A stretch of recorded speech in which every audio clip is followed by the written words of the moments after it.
Before we adopt the agenda, do we have any amendments to the agenda? Councilor Thompson. Thank you, Mr. Mayor. I believe we have to include a presentation by the Deer Committee, Gary Smith. Yes. Second. All in favor? Right. Amended agenda. Also, we will amend the agenda to add as a late item. Wish to make a motion, Councilor Butler.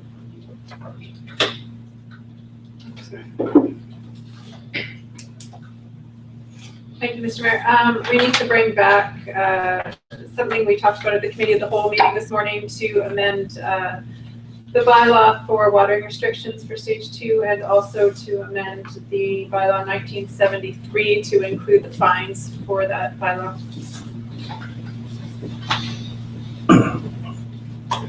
Bylaw 1957 is already on the agenda. Ticket, it's just the other one. Yeah, The request 1973. is a late item. Okay. Do I have a seconder on that? Councilor Thompson. All in favor? So carried.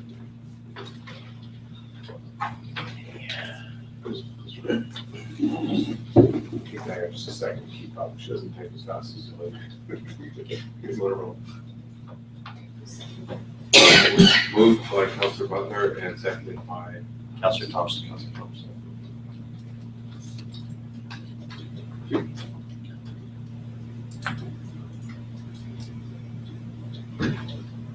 May I have a motion to adopt the June 24th special to go in camera minutes?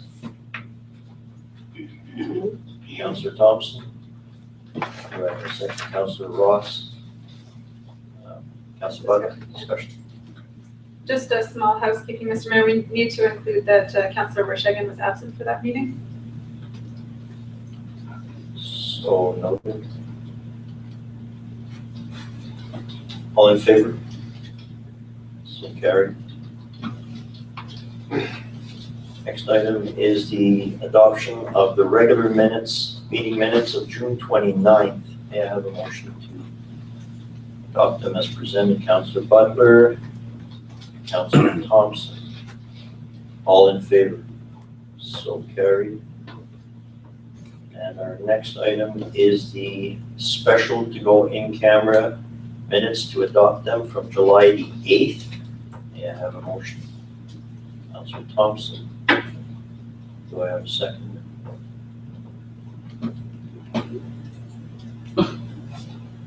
I'll second it for discussion.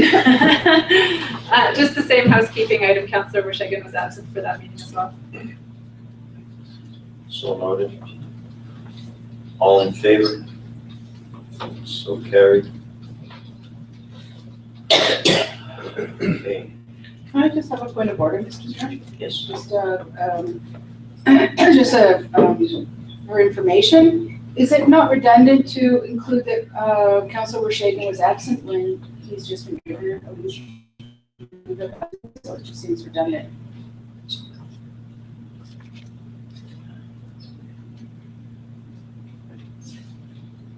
I'm not thinking about what you said. It just appears to me to be redundant to constantly say that Councilor Vershagen is absent when he's been given a official leave of absence in any case. Okay. All right, so noted.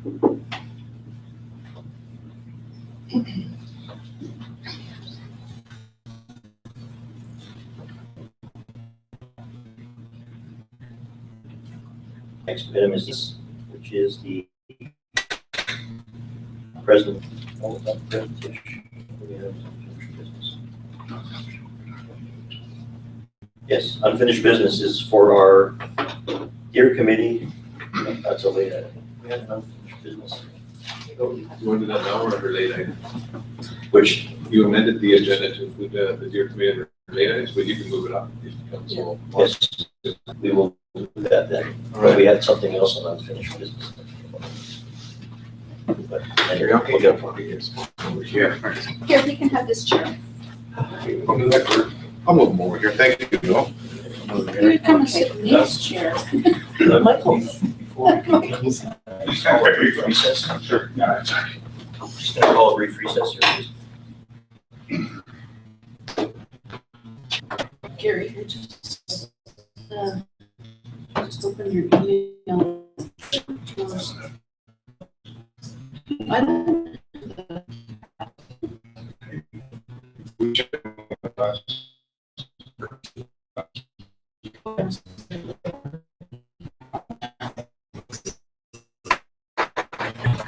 Call me back forward. Well, thank you, Mr. Mayor and Council, for having, I hope you've all had a chance to review the minutes of the approved minutes from the May 19th meeting and draft minutes from June 16th. There were no motions that came out of May 19th, so unless there's questions that you'd like me to specifically answer about that meeting, I'll just move right on to the June 16th. Okay. So after a great deal of discussion, and of course this is sort of a culmination that's been done by the DARE Committee, the DARE Committee resolved that that we make a recommendation to council to increase operations up to 80 deer within city limits using a clover trap and a bolt gun. So I'd like to preface that by saying this is not a decision. The committee is not looking for a decision of council to perform a call, but to move ahead on obtaining necessary permits that would put council in a position to make that decision and move forward with it if they so choose. This is, again, something I've been working with the ministry on, and it's just very timely. Craig McLean, who's our liaison with that ministry, has indicated that Grand Forks by far has done the most work with respect to gathering the data and making the argument, so to speak. So that's basically what we've decided to put before council. So what you're asking is to get the project shelf ready. Thank you. Yeah, that's exactly what it is. You want our authority to begin the process to apply for the permits. That's exactly right. Yeah. So Craig McLean just needs the okay from council that we move ahead to the next step. Again, it's not a commitment on council to do anything. There's lots of stuff that has to come after that. But again, as you say, to get a shelf ready. Similar to a grant application, have Yeah. a shelf ready. Yeah. Councilor Hammond. Once you've made the request to Craig McLean to receive the permit, how long does he anticipate it would take before decision comes back? And it also has an expiry. So permanent for another 3 or 4, and that all depends on harvest season and all that stuff. And the last cost to do it. So this is absolutely no obligation to council whatsoever, either financially or in terms of committing to a call. So if I understand this correctly, you said it takes 3 months and it lasts 3 more months. So is the shelf life of a permit only 6 months? Well, no, the shelf life would be about 3 to 4 months. It takes 3 months to get there, and then you have another 3 or 4 month window within which to. So it's about a year. No. Councilor Butler. So if we apply for this permit now, the earliest we'd be doing the call then would be October, and it would last till, so yeah. That's precisely the whole idea. Assuming the government allows it. Yeah. Because we're only going for the permit. And as I say, Craig is giving his absolute recommendation based on the fact that we've done the most work that any community in DC has done in terms of preparing ourselves for this moment. So So at least it's a At non-issue. least we have to be shelf ready at least then. Absolutely, and I had a commitment by Minister Thompson at our last EPCM as well, that, you know, as long as we're doing our homework and our due diligence, he's gonna be there for us, so. Councillor Hammond, I believe you recently an RDOS Deer Committee meeting. I was gonna talk about that after this. It didn't happen. First, Okay, because at this point in time, if a culvert to, the expense to be 100% by the community, again, the provincial government's not kicking in any funding. yeah, but they're kicking in equipment, expertise, Right. you know, people on the ground to actually, you know, oversee it and help undertake this, and distribute over traps and provide other equipment and But our hard cost would still be approximately $400 No. a year. Oh, it's not because, now. no, that's the whole thing. That's to hire some guy to come in who's providing all his own equipment, from, you know, loading it on the truck to unloading it off the truck sort of thing. Right. So, and again, this is something that scales.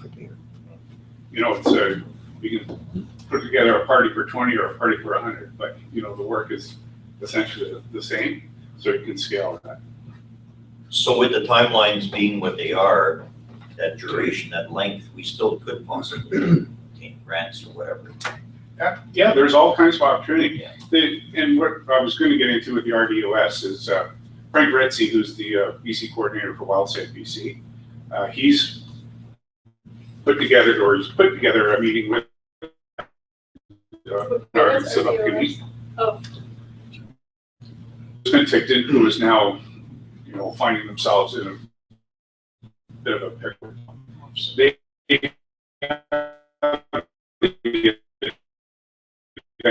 you know, one step of being included in this whole thing, and that's a real opportunity because we don't have a lot of a strong Aboriginal presence here to basically, you know, get on board with them. Yeah. So if we can hook together with, But having you know, said the that, we're only Sawyer's looking at Band, a permit Clarence tonight. Louis, you know, those folks. Yeah, we're just looking at the permit now, we're already getting into what we. Yes, exactly, and that's So we're getting why I ahead of didn't want to ourselves. get Yeah. too much into it, so. Carry. That's pretty much it. I'm just, again, we're just trying to move this forward. We're trying to, you know, demonstrate to the community who kind of put up with the DARE committee for as many years as they have and wondering when we were going to undertake some action. This is it. We're trying to move it off our plate and take some steps forward. Councillor Thompson. Thank you, Mr. Mayor. Just point of clarification, is it a permit to cull 80, up to 80? Up to 80, thank you. I knew that would be an important point. So the reason I say up to 80, or the committee chose that number, is because that would bring us back to our 2007 numbers, which was one of the points in our deer management plan. So it wasn't just an arbitrary number.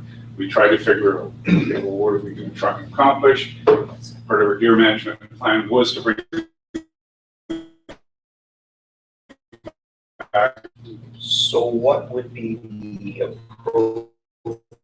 If you did 80 and culled 80 and we wanted to cull more, would we have to reapply it? Yep. Again? What would be the timeline? What would be the- I'm sorry.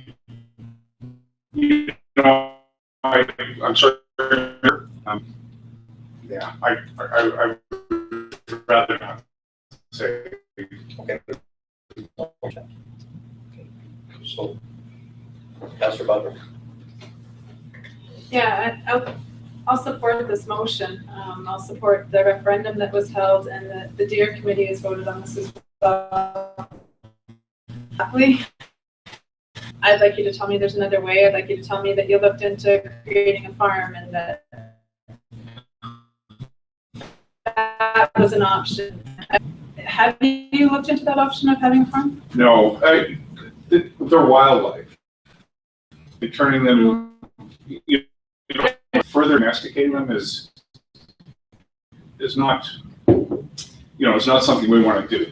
Again, they're at the province's deer, and they don't want us to do that, right? So again, we would be stepping into a whole And believe me, I don't want to kill deer. Mhm. I'm a pest manager. I do this for a living. If we were talking skunks or raccoons or rats, I like skunks. we wouldn't be having this discussion, right? Because goes and fawns and Yeah. they all ride. We kind of anthropomorphize them. We have an issue, and this is what we have to deal with. Probably It's the never had a reality. viable option probably from the government either, right? Well, it's really the only option. I did, from the previous minutes, a gentleman by the name of Wes Nickel, who in Alberta has a hazing company. So he's got 5 dogs, 5 handlers, and they haze different like bears and stuff like that. He had given me a call and asked if I would be willing to entertain some information from him. I said, yeah, bring it on. So I gave him some information about our situation. He did a little further investigation. He wrote me this great big email, basically talking himself out of the job because he said it just wouldn't work here. So we've looked at relocation, we've looked at sterilization.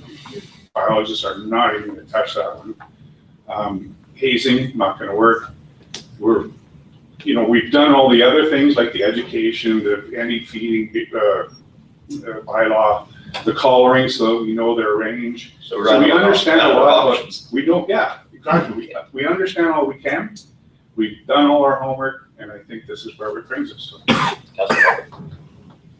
Have you been able to secure somebody to use the meat?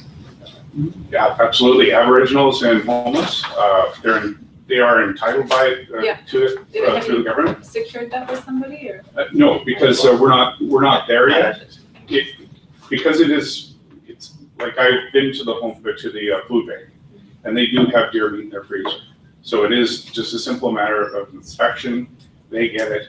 Aboriginal people get it first, and then the food bank. So Okay, so unless there's any other questions?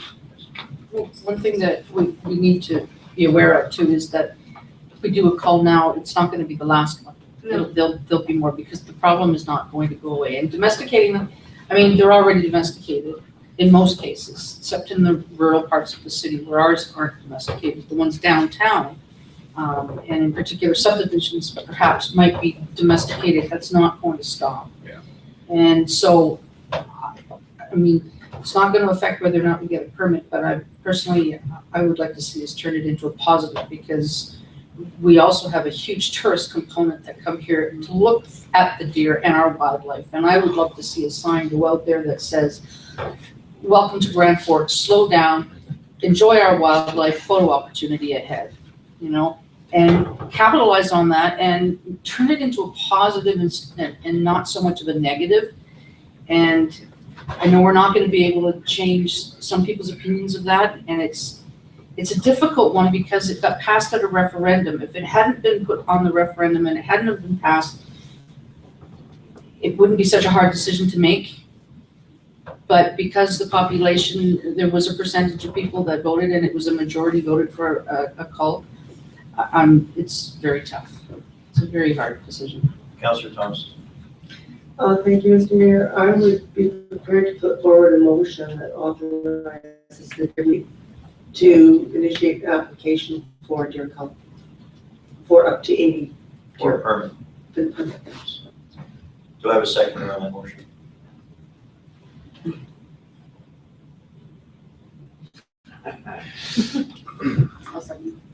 Councilor Ross. Any further discussion? I would just like to add, if I could, Go ahead. because Grand Forks, we don't live in a vacuum. I have had a discussion with the area director to entertain some permissive hunting as well. So we don't want to create a vacuum and then start pulling in. If a call happens, and with the number that we have suggested, we anticipate that another call would not have to occur for another time. All the other management guys start working more effectively and may even draw out the time that we have to potentially do another call. So yeah, this is not a singular event.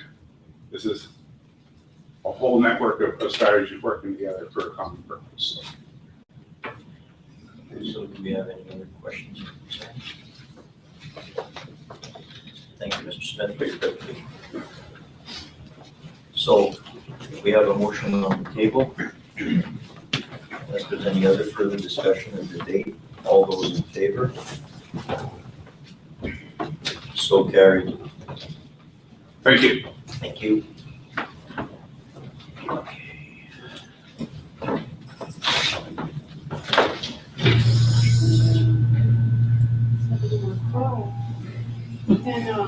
Well, now we're going to have our reports and questions, inquiries from members of council.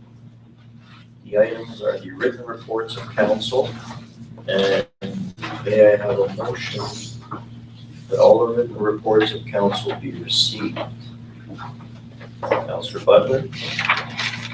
Do I have Councillor Hammond? Any discussion? Councillor Butler, then Councillor Hammond. Thank you, Mr. Mayor. I'm just looking for something here. In my report this week, I actually have a question to you, and that's that I'd like to ask you to strike a standing committee. Standing committees are long-term committees that function over a long period of time, where standing committees are created for a short duration for a specific item. But I'd like to have a standing committee and invite representatives of the Grand Forks Irrigation District, Scion Irrigation District, and Covert Irrigation District to collaborate with the City of Grand Forks on water conservation and protection issues within our common aquifer. I think it's something that's been talked about a lot lately, with Scion looking to maybe sell their water, and with the drought situation that we're in, I think it's important that we all work together and find some common ground on how we can deal with this situation. Councillor Hammond? I don't know whether this is appropriate or not, but maybe elaborate on that a little bit more, because it is a bigger concern than just the city. And we've been participating, Councillor Thompson, Councillor Ross, and myself, with other committees that are concerned about water management.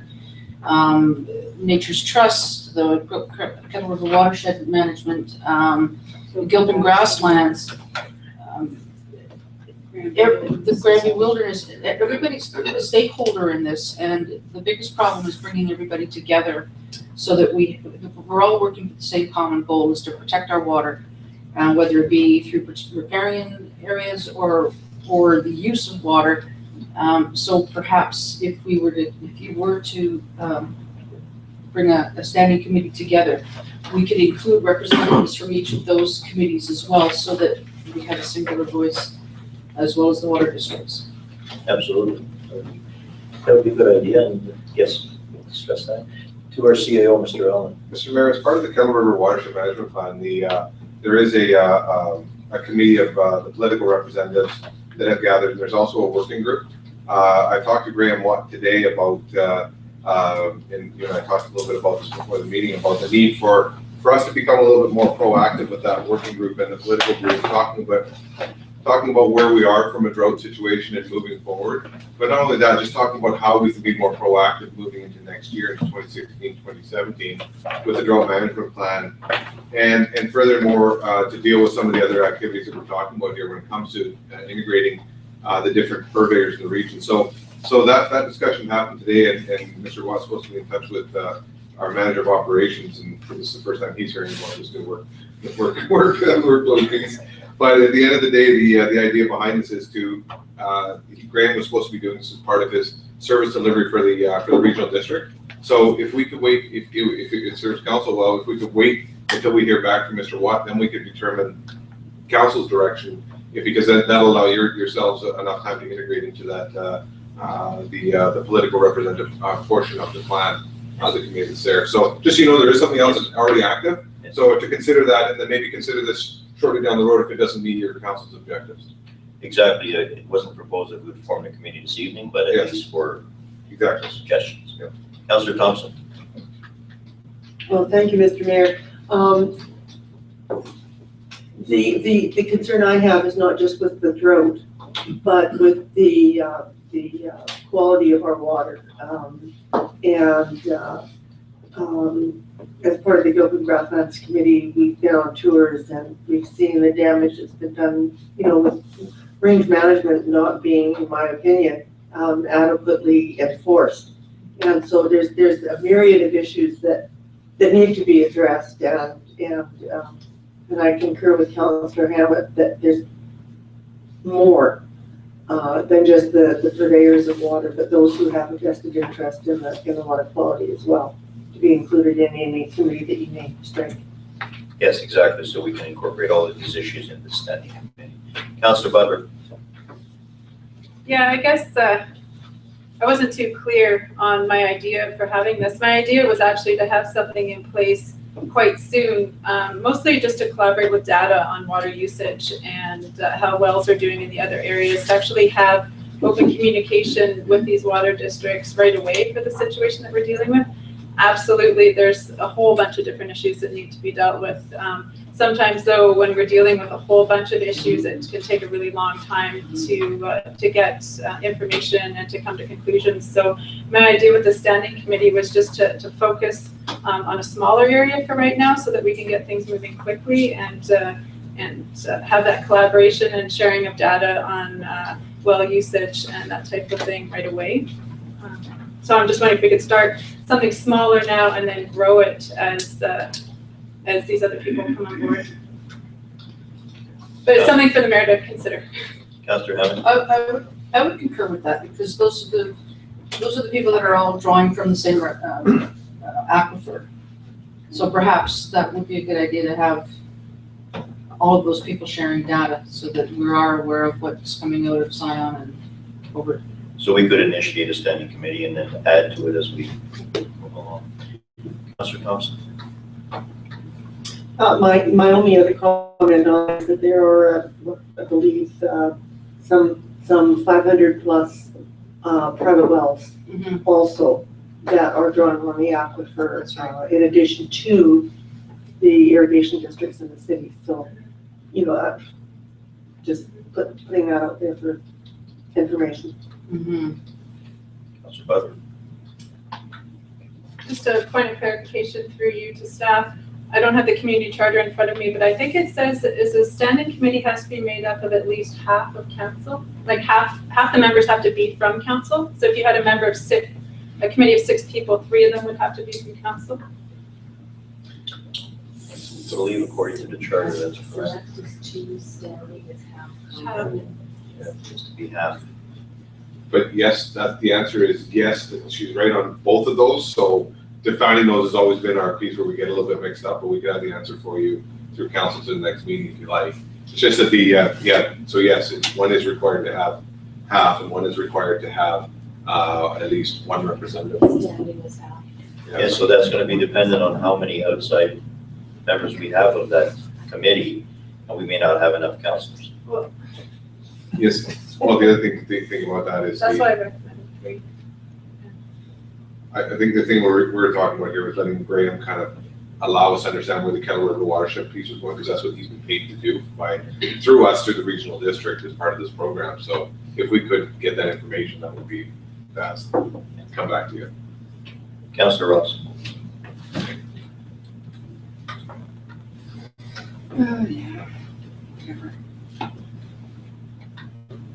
Thank you, Mr. Mayor. I know that Zion is already working with the Kettle River Water, and I think it would be really helpful workshop information meeting with elected officials and representatives from the irrigation district, other on the aquifer and on the river. So I think to start off with an update who are as a region, determine whether or not we need to strike a committee. That's what I would recommend. Yes, I already had this discussion with our CAO that we should have those here and possibly discuss the issues regarding water, because we're all in this together. And don't call it a committee. Just have initially just have like information gathering and And then we see where we go from there. strategic plan. Good idea.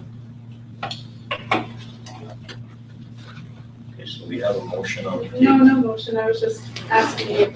No, motion to receive the reports. I- So do we have any, Mr. Hammond? I didn't submit a written report this time, but I did want to comment on, I was at the GFI and I just wanted to comment on, the wonderful work that the volunteers did, how great they were, how many volunteers it took to put it together. And I know there were short volunteers this year, but they pulled it together and they did a great job. City staff, I can't say enough about the works crew that came in, and we were getting the feedback at the guest relations from people saying, I have never seen such a clean bathroom. Yeah. They were there morning, noon, and night, right through the whole event, Saturdays and Sundays. And they were routinely in there checking and maintaining and cleaning, and they did a spectacular job. So kudos to the city staff and to all the volunteers from the GFI. Who threw out the first pitch? Oh, Brian McAndrew. My arm wasn't that good. Okay, so is there any other discussion or debate on the written reports? Councillor Butler? I have another motion to put forward, and I apologize for not bringing it to council's attention earlier, but it came out of a discussion through some emails this week. I'd like to put a motion forward, and I'm not sure the timelines to include here, but I'd like to ask that council have access to all the bylaws of the city. Right now, we have access to some of them on our website, but not access to all of them. And I find it really helpful being able to do my job and as a representative of this city to actually know what all our bylaws are so that I can speak intelligently about them. And I'm not sure how staff accesses them, but I would like to, I guess I should make my motion more clear, but I'd like to put forward a motion that council have access to the bylaws of the city, either in written form or in electronic form by the end of August. I think that's a fair time. Mr. Mayor, could I? Of course, you. If I could just refer you to the screen right now. The reason that we're working on this in our records management process, but you can see right here, starting here, bylaw 901, I'm going to start scrolling down to all the different bylaws we have with amendments and all the different pieces. And these are all bylaws that I'm rolling through right now. So we're trying to get these all up and loaded onto the website, but as we go through, you can see that we're close to 1,000 with all the repeals, and because a bylaw is not just simply the bylaw. There's the repeal, there's the enactment, there's all the other changes and amendments to the bylaws, there's amendment bylaws. So as we move through this, you can see that we started 901, and now we're moving up into the 1800s, and we move now into the 2000s, and that's where we stand right now with our last bylaw in 2015. So there are so many there, and in order for me we've got to bring somebody in to separate all these out through all the years that we've accumulated these and make sure that they're all relevant to each other, because one bylaw talks to the next bylaw, talks to the next one to see how, if it was consolidated or repealed or amended. So we have to make sure we have all the information there so a member of council doesn't get confused by the documents that we have and the public. So what we're doing with the records management program that we started in 2013 was we've got software in place that will make it available online, but now we're just working through this with our full-time staff on implementing these. So if there's anything that we can bring to light for council, we would be pleased to do it in the short term, but in the long term, it should all be available as we get through this, but it's a very big undertaking for us to get there. So just an example of it. I have a question on that, based on one of our facilitator statements.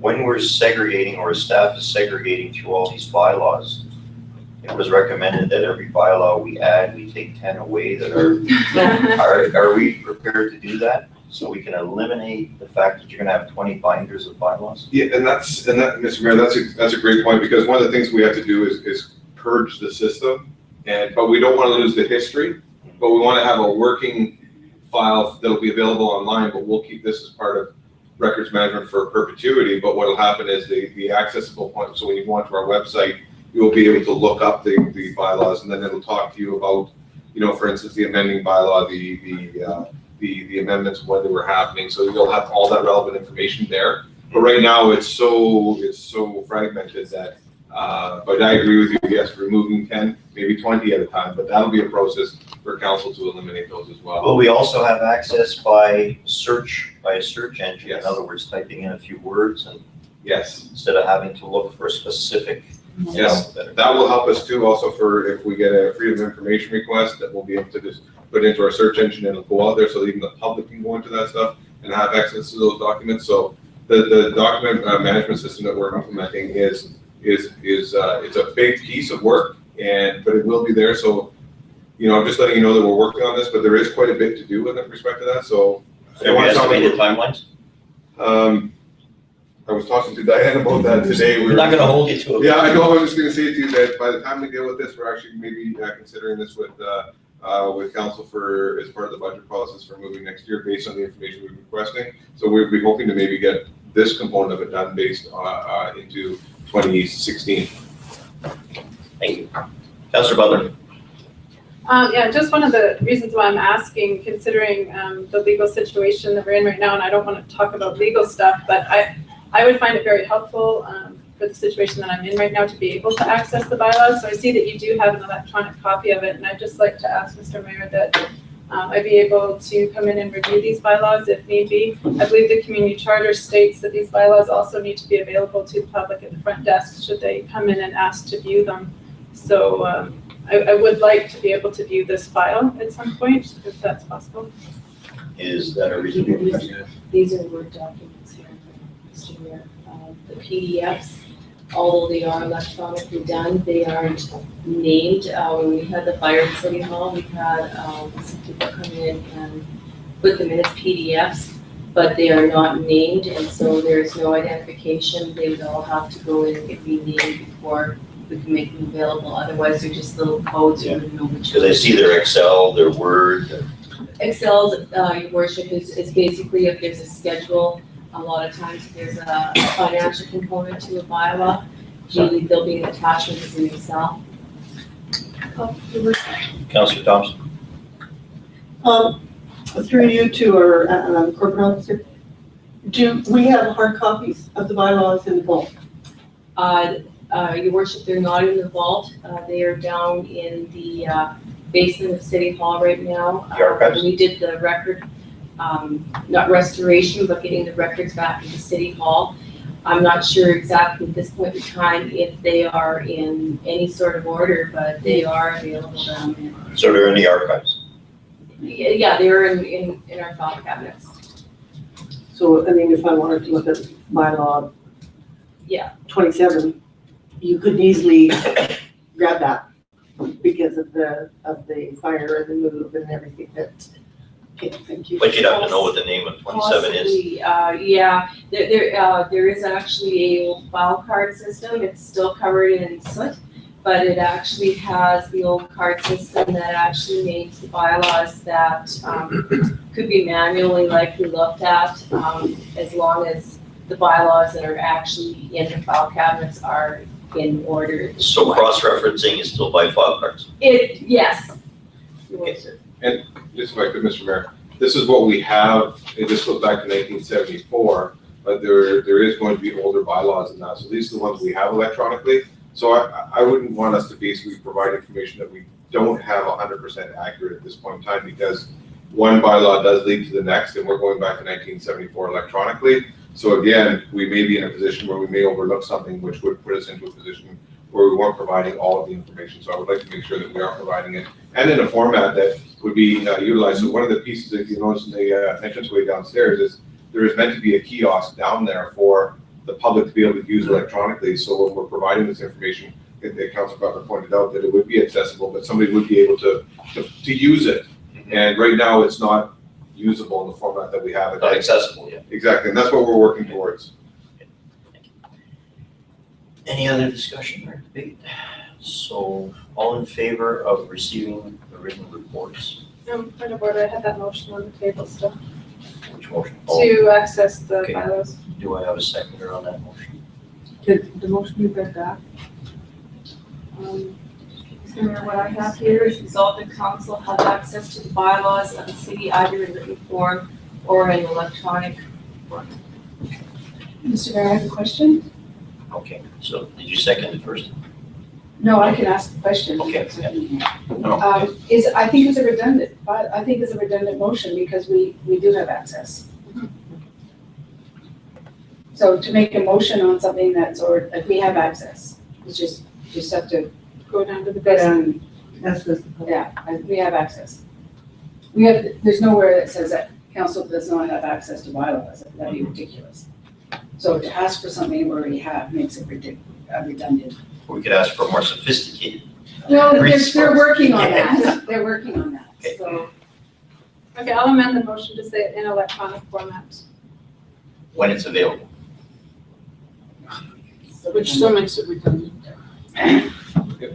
That's okay, you can vote it down, that's fine. Mr. Mayor, if I could just clarify, if the council is looking for a particular bylaw, then we can get it and we can transfer it to PDF and get it there, just with a disclaimer on it saying that we can't clarify if this is all of the documents that we have related to this, because if we just don't want to make sure the council doesn't pass a resolution that staff is now going to be working on this full time to get to this information. But we will gladly make it available once we do have, we'll discuss this in the budget process for 2016. But if there is this particular bylaw, we can transfer it into a PDF and transfer on what we've got to date to what the best of our knowledge. Is that acceptable? No, I'd like to be able to see the list of bylaws myself to know what's there. I need to have access to that for my case. Are you asking for a copy of? Of that, yeah, Word document? yes.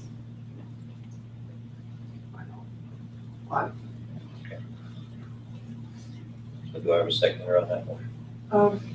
For discussion.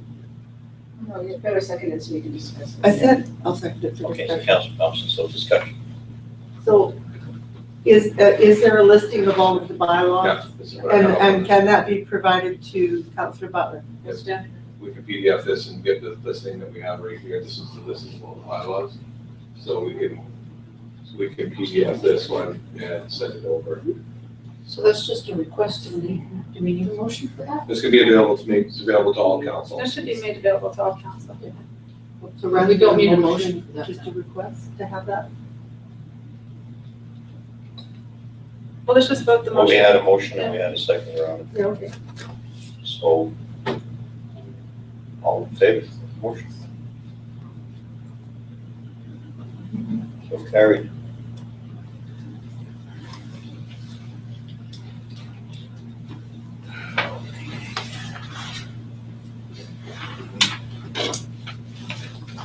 Okay. So we have still that motion on the table to receive the reports. All in favor? So carried. We now have a report from our council's representative to the regional district Kootenai boundary. Mr. Krog, Councilor Krog is not available this evening, so we will receive his, unless staff is willing to give his report, otherwise we will receive it. We have no report from Councilor Frog tonight, Mr. Mayor, so it may have to be meeting. So may I have a motion to defer that? We need a motion for that. Yeah, I'll make a motion to refer that to the August 17th regular meeting. Second. I think that would happen anyway, wouldn't it? Because it'll come up again, it'll be on the agenda. Because we're not gonna be voting on the fact of giving the verbal, so it falls off. Yeah, it's quite just the agenda, that's that there's no report. Okay, moving on to our recommendations from staff for decision. Manager of Development and Engineering Services, it's an application for a development variance permit to request an interior setback variance from 3 meters, which is 10 feet, to 0.9144 meters, which is 3 feet, in order to construct a carport. I believe our manager of Development and Engineering is not present. She is not present here tonight, Mr. Mayor. In the report package, you have a bit of, you have a drawing here. If you're not comfortable with council tonight without seeing a presentation from the manager, we could defer this to the next meeting if you like. Councilor Butler? I'm okay with putting forward a motion to accept this development variance permit. It's come up before, and I'm sure that the applicant is probably waiting for this to move forward with his project, so I'd put forward that motion. Do I have a second? Councilor Thompson? Any other discussion or debate? Councilor Hammond? Just for clarification, this is the one that we did discuss before, wasn't it? Yep. And did we not vote on it before? It wasn't. No, I think it came up at, committee of the whole, and it was referred to this meeting, I believe. My memory serves me correct. As with the next two items. Because there was pictures before, was there? Yeah. Yes, okay, There's a so, picture right here.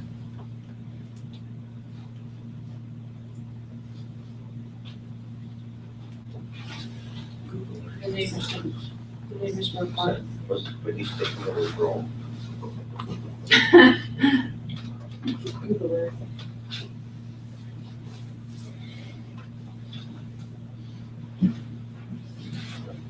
That's all we have on that, Mr. Mayor. So any other discussion or debate? So all in favor of the motion to accept? So carried. Mr. Mayor, who moved the motion? Councilor Butler. Councilor Butler, second. seconded by Councilor Thompson. Our next item is again from the Manager of Development and Engineering Services. It's an application for a development variance permit to request an increase in accessory building height and an increase in overall floor area of all accessory buildings in order to construct a garage. May I have a motion to consider the variance permit application and select one of the presented options? Yeah, Mr. Mayor, I apologize if the manager is away today. The report is before you now. I'm not sure if this was before council already, as Councilor Thompson pointed out. Yeah. In the committee of the whole. So they're looking to build a increase accessory building height from 16 feet to 9 feet, 19 feet, 11 inches. And section 32, an accessory building to increase the total floor area of all accessory buildings from 50% of the principal structure to 129% of the principal structure. So What are the options? well, I don't know that there is. Accepted or not accepted? Yeah, No, it's one of the presented options, it states. Is there more than one option? No, there's just the two. The two.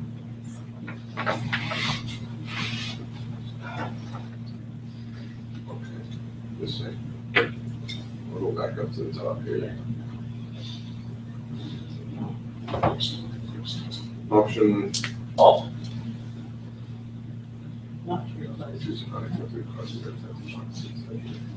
that's fine. So there's pretty much. Yeah. There's two options. Either yea or nay. Councilor Butler. I think there's a picture on there that shows, I think it's a prefabricated garage from Home Hardware, is that the one? Yeah. Yeah. And I haven't actually looked at the property, it is quite a large property by the looks of it, so I don't think it'll make a huge scar on the neighborhood. Councilor Thompson. I also drove by the property, and having looked at the drawings, is there enough stairs to that building? Or could it be? Sweet. So I would put forward a motion that this application for development variance permit be referred or deferred to the August 17th meeting.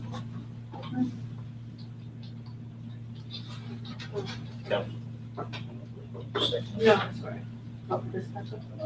maybe. Wait a minute. You look at the one picture that's got windows up. Well, at the I'll back. second it for discussion. To our so we can reporter, did legally we discuss. put a motion forward to select one of the presented options? May I have that?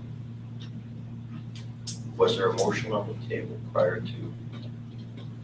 Sorry, back to the original piece here. You're just working off the staff recommendation right now, Mr. Mayor? Yes. So from the committee of the whole meeting, I'm not sure what the recommendation for that was. But council would have here, Like, was there a motion already put forward on this recommendation this evening? I'm not sure, because now another motion was put on the table in regards to referring it, but was there an original motion and a seconder put on before we started discussing? okay, so the council directs staff to proceed with the statutory requirements necessary for the development variance permit application with regards to increasing the accessory building height and increase overall floor area of the accessory buildings in order to construct construct a garage located at 6135 18th Street. And that's what's before council. So then the proponent has presented the visual. And Yeah, so there's no motion been put forward yet on the recommendation of Nothing this at this subject point. matter? Yeah. Okay, that's the question. So there's a motion now put forward to refer, To refer this to our August meeting. do I have a second? Councilor Butler? Now discussion. Oh, Councilor Hammond? I just wanted to know, do we have a maximum gross density, building lots, Yes. percentage of lot size?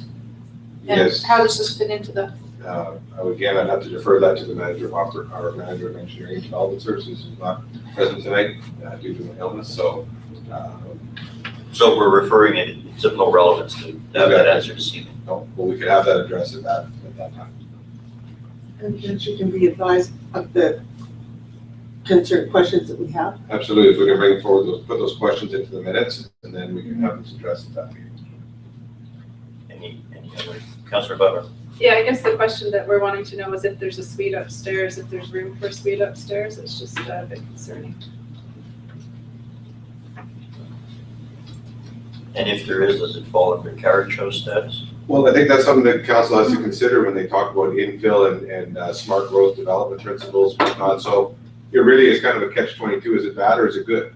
It's affordable housing, so it really fits into this. You know, it really becomes a political decision of is it bad or is it good? And I think that it could be bad or good depending on what the neighbors say and what the zoning bylaw allows for. Because I believe Mr. Copan, we've had a discussion with him, and we're starting to go in that direction here in Grand Forks, where carriage houses are becoming prominent. Yep. Councilor Thompson? Through you to our CAO and corporate officer, did we receive any feedback from the neighbors who were advised? Not that we're aware of right now, but we'd have to confirm that again at the 17th meeting.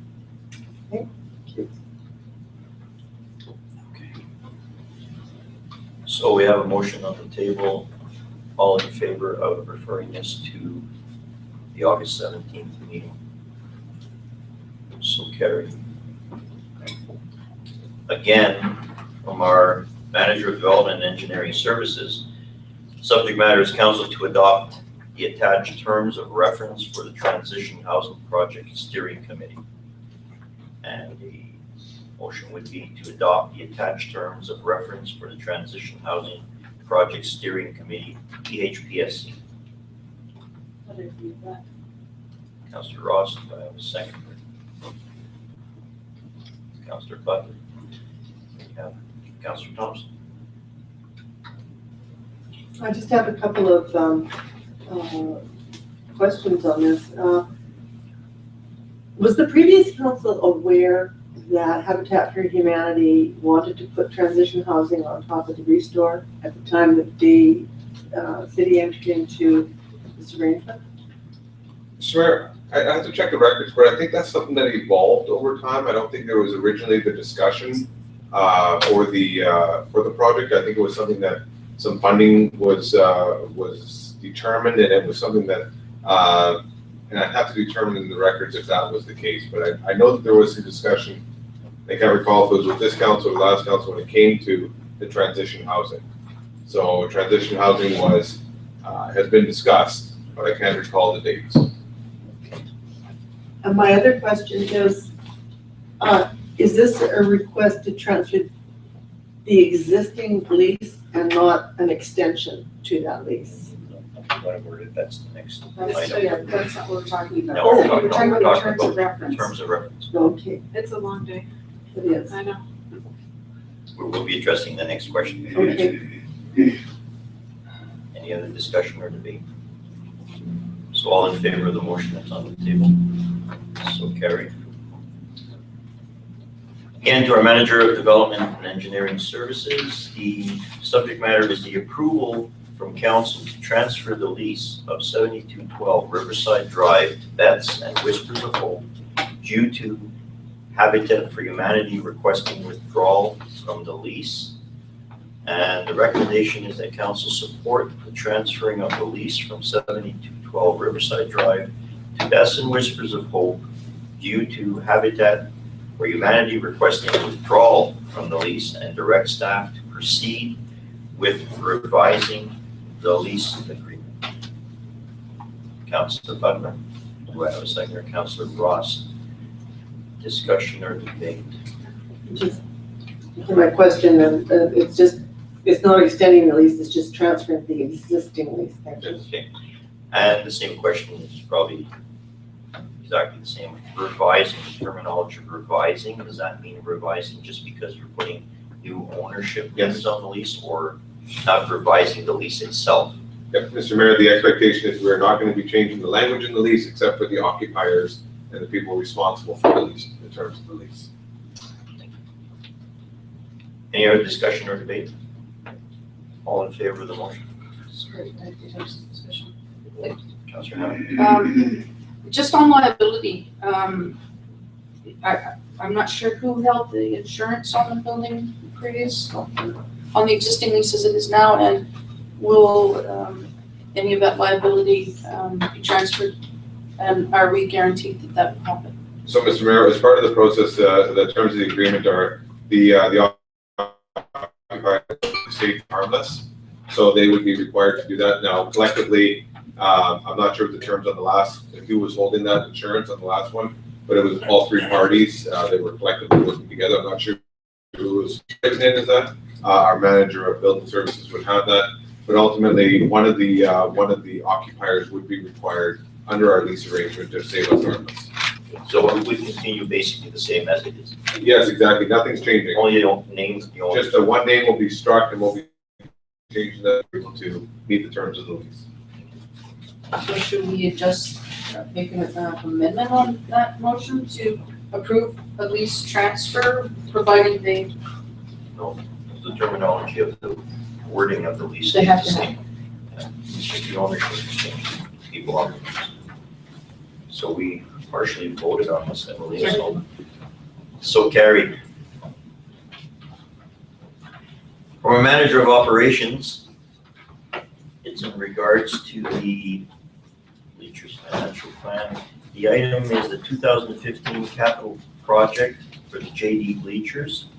The recommendation is that council revise the 2015 financial plan to include another $28.90 additional funding for the JD Bleachers capital project to be funded from the current operating budget. The manager of operations will speak on that. Sorry. Do we need to make, Can we have that motion? yeah, I would make that motion, that we. Councilor Butler, any discussion or any questions to our CAO, to our manager of operations? All in favor? So carried.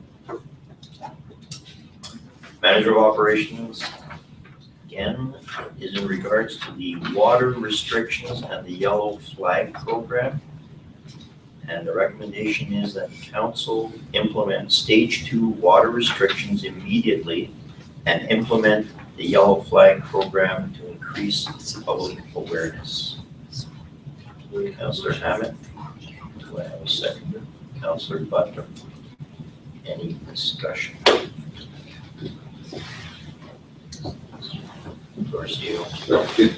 Committee of the whole is today, there was an amendment made to that motion by Councilor Butler. And we just want to make sure that we stay, and then council discuss that amendment. We want to make sure that we understand the term or the language that was expected by council in that motion. So that's one of the things, the manager of operations, and I talked a little bit about that today. He felt as though the language that was presented today in the motion presented more watering opportunities for residents rather than cutting back. So I was wondering if we could put it out there for him to discuss with council. Right, Mr. Reed.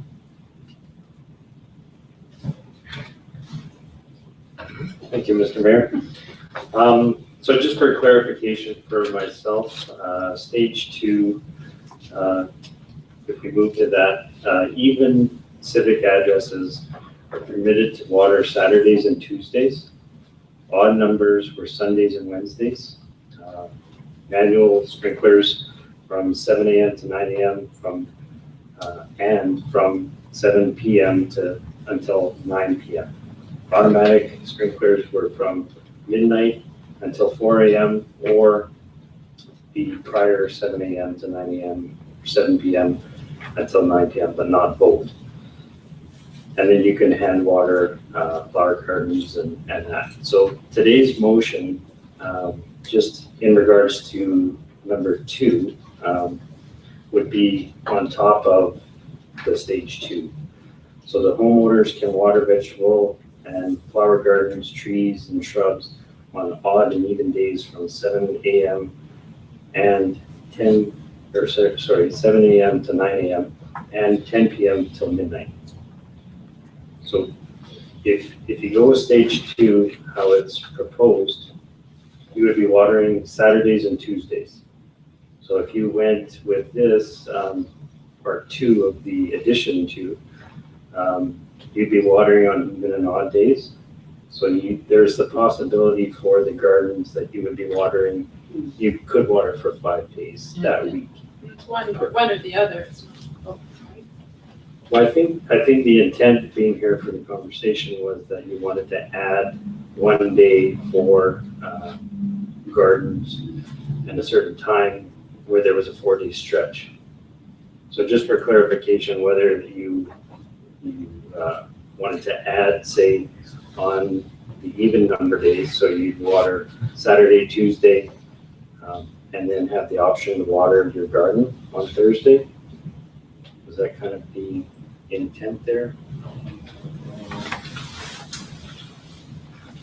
If I could, Mr. Mayor, I think the discrepancy was raised when we talked a little bit about, we're getting into the garden discussion. I think that's where we need to bring it back to council to talk a little bit more and understand what the focus of council was at that point. So to understand this right, what happened to the handheld device water? Are they still wide open to any day?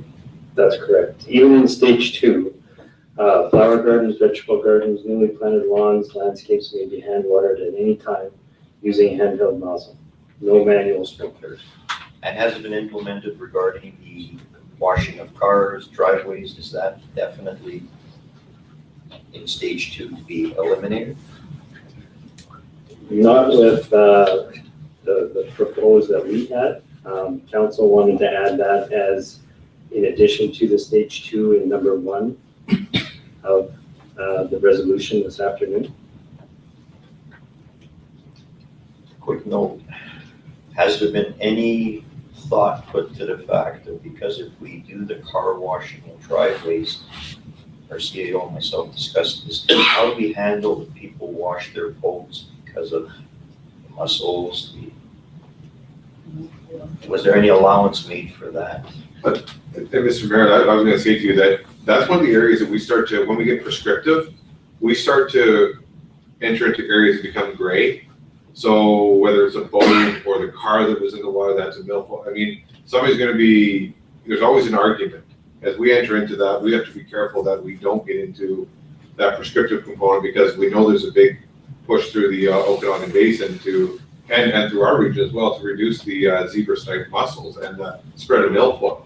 So that's something that we have to be cognizant of. And boat owners are encouraged to wash their boats before they go from one lake to another. So we want to make sure we're not, exactly. So we want to make sure that we're not being counterproductive to what they're trying to do and make sure that they can say, bring it back to our community and say, well, they didn't do this. So I think one of the things we want to just be considerate of is keeping the bylaw, we try to keep the bylaws very generic because when we go into those gray areas, it allows the bylaw officer the ability and the latitude to talk to the customer, the resident, and say, okay, well, I understand that, so maybe it's something we should consider in the future, or we understand the intent of what you're trying to approach. Well, the question was it implemented in there? So if it's not, then obviously provincial overrules anyway. It does, it just makes it great for us. Yeah, exactly. Thank you. Councillor Butler. I would think that washing your boats with a pressure washer, wouldn't that be a better option to removing the mussels? You don't have to do it with your own home hose. You can go to a commercial car wash and wash your boats off. The other intent of my amendment this morning was to spread out the times of watering, to not concentrate them all on those 4 days and overwork our pumps in the evening. So I think it's important that we do clarify that if you're watering gardens odd and even days, It's one or the other. You can't water lawns 4 days a week and water gardens odd and even. You take your pick. You're either watering odd and even, or you're just a lawn waterer and you're watering on your 2 days that are allotted to you. Does that make sense? I don't think it reads that way now, does it? Thank you, Mr. Mayor. I took it as you were gonna implement stage 2 as presented, and then in addition, put these other criteria.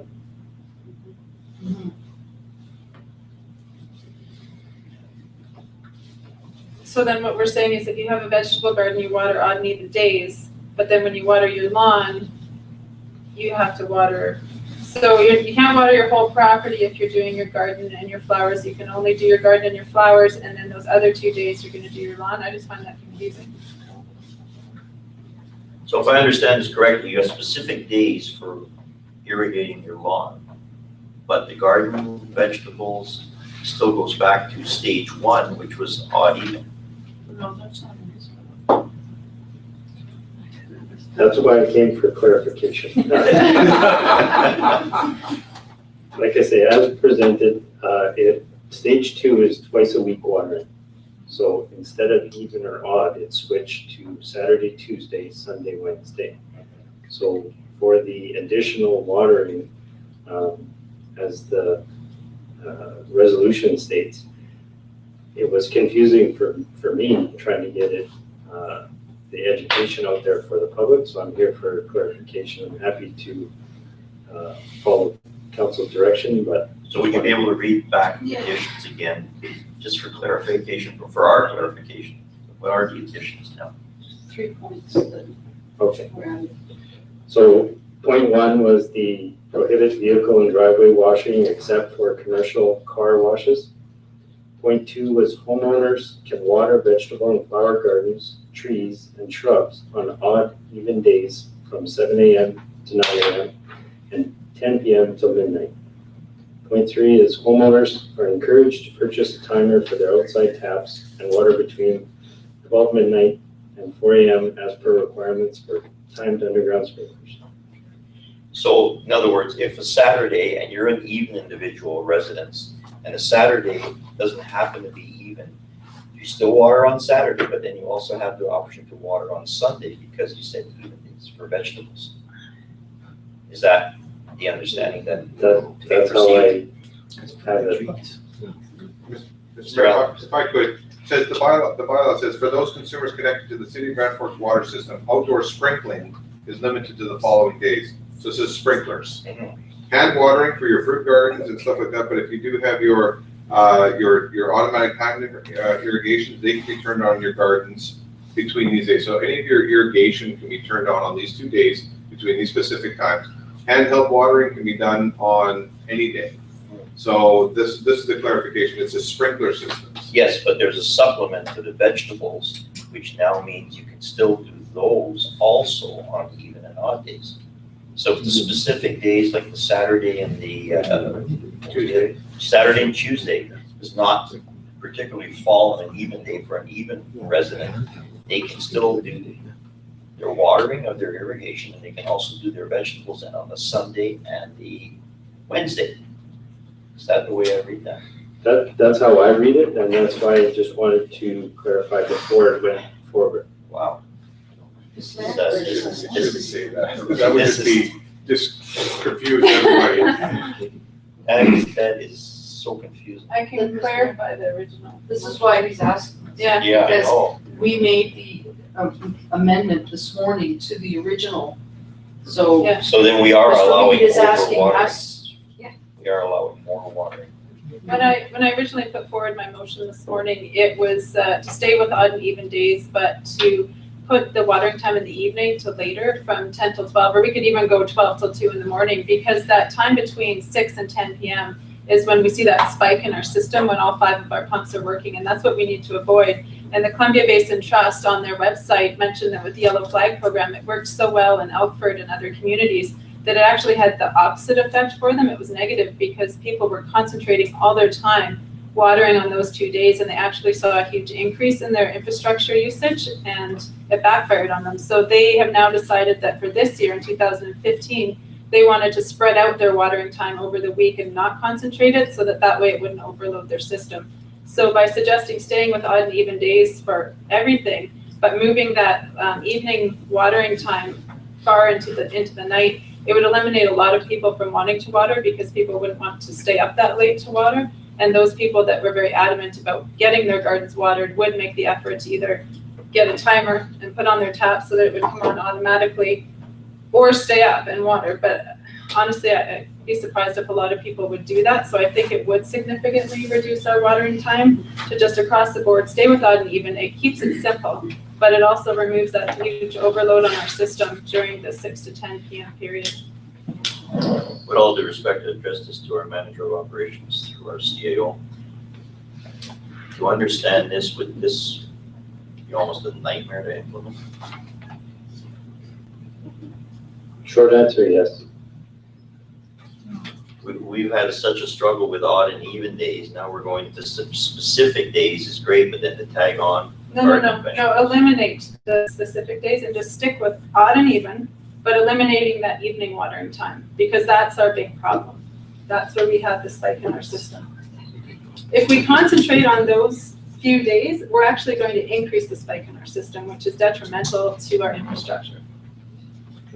So the addition to the bylaw wasn't really an addition, it was we should have amended the original times. That's what I was putting forward, but then But council K3 put was an forward a addition. friendly amendment to just make it vegetable, so that's what perpetrated the. Would it not be best to eliminate the gray area and just leave the underground sprinklers, for example, just from the midnight to 4 and not allow a 7 to 9 in the evenings?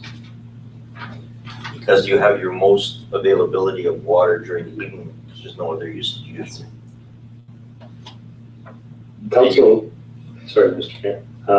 Yes, the council wants to do just a morning watering. I'm happy to work with that. I would kind of hesitate to endorse 10 to midnight or with that, because you're gonna be back onto the automatic sprinklers. So, I mean, what about a 7 to 9? I mean, why can we not do it from a 5 to 7? Because then there's a less evaporation period. Because once you go to 7 to 9, you're already hitting the sun this time of the year. So you take off the 7 to 9 for your morning for those that don't have underground sprinkler systems, that have the manual sprinklers, and go from 5 to 7, because most people are up at that time and they can turn their sprinklers on. Yeah, exactly. Well, I mean, if you want your lawn to grow, you would make an effort. Mr. Mayor, if I could, I think one of the things that we have to try certain things from time to time, and then if we're not successful, we can get some feedback. But I think if we try to get into too much detail here, we're going to spin ourselves into the ground trying to figure out what to do. I think we talked a little bit about the break between pumps, between 4 a.m. and 7 a.m. allows us a little bit of recharge time. It allows rest in the system, if you want to call it that. The hours that are prescribed here, you talked a little bit about that, whether you move into evapotranspiration, when it moves into the heat of the day at 9 o'clock in the morning. These are things that we have to consider, but I think as we move into the fall and into this winter, we engage the public to figure out how we can best work the sprinkling regulations to work better in the future to remove these peaks. Once we have the data that we've analyzed through our system this year, it'll help us better understand, how to better do this. But I think right now we're surmising a lot of things. I think we should just, if I could encourage council to keep it simple if we could, because I think keeping it simple is going to make it easier for communicating it to the public. It's just the secondary additions seem to be more confusing, because we are in fact then allowing more water. Yes. Yes. So best case scenario, if nothing else, eliminate the morning one and just use the evening, or not both. Councilor Thompson. Oh, I'm thinking that we should just go with the recommendation, the original recommendation, and work perhaps over the next year, and God forbid that we have to go through this again, to get something that's going to be more manageable. I think we're just shooting from the hip here by trying to incorporate a whole number of addendums to the policy. It's gonna be, I'm confused with this discussion. And the average person that's gonna be trying to abide by the regulations is gonna be very, very confused as well. So that would be my recommendation. Councillor Ross. Thank you, Mr. Mayor. There were three additions to this, and I think one and three are relatively important. And number one being that we would no longer allow the watering or the cleaning of washing of cars, driveways, and any other vehicles. And number three being that we would encourage, I mean, that's something we're not enforcing, but it's just basically a statement from the city encouraging people to buy water by timers. But Vancouver has gone into stage 3, and we're now debating stage 2. And I would have liked to have seen it a little bit more teeth and to ban the watering of lawns in this resolution. And therefore, lawns are big water users, and then we're focusing the attention on keeping vegetable gardens alive and not our lawns. So I'm not sure if that was something that we could have added to this stage 2. Despite the fact we are making it more complicated if we're changing it again. My recommendation is that. I'm not changing the times, I'm just making it giving it more teeth so people are more clear about what they can and cannot use our water for. I agree that the vegetable gardens are more important than lawns, but people have a restricted number of hours that they're allowed to water, so hopefully they're gonna make the best choice. They know that the vegetable gardens are gonna be the priority over their lawns. So if they had the choice to either water one and feed themselves or water their lawn and make it look good, I think they're gonna choose the food anyway. Well, I think they're gonna do both, because it doesn't. My recommendation to council would be that, as our manager of operations stated, that we should stay with stage 2 and implement the additions only 1 and 3, as Councillor Ross had stated, and not add the additional flowers and trees and vegetables on odd and even days. Instead, handheld devices used whenever required. Councillor Butler. I'd have to adamantly disagree with pretty much all of you. From what we heard this morning, this is gonna backfire on us. We're concentrating our watering for people on 2 days. From other communities' experiences, they've told us that's going to spike our usage. We heard from many people this morning with vegetable gardens that we need that extra watering day in there to keep them alive. I don't think it's more confusing staying with what we already have and just tweaking the time. I think it's more confusing giving people this whole new idea of 2 fixed days that they have to water on. Right now, people haven't heard about this new watering on fixed days. The community pretty much knows nothing except for the few people that are watching. To just tell them that we're sticking with odd and even, but we're eliminating that evening watering time, how is that confusing? It's gonna drop off our usage during that peak time, which is what we want. It's what the other communities have told us that they're doing after their experience. Spread it out, don't concentrate it, because as soon as we do, our manager of operations is gonna come back and tell us we need to go to stage 3 because we're still overworking our pumps. That's what's gonna happen at our next meeting. So to stick with odd and even days is what the community is used to. It's not gonna confuse them. If you don't want the evening watering time, drop it off or move it into the evening. To our manager of operations, through our CEO, would there be, the way I'm listening to this now, the odd even scenario we have now, is there a big difference compared to stage 2? How many more extra watering days are incurred if we stay with stage 2 and eliminate everything else?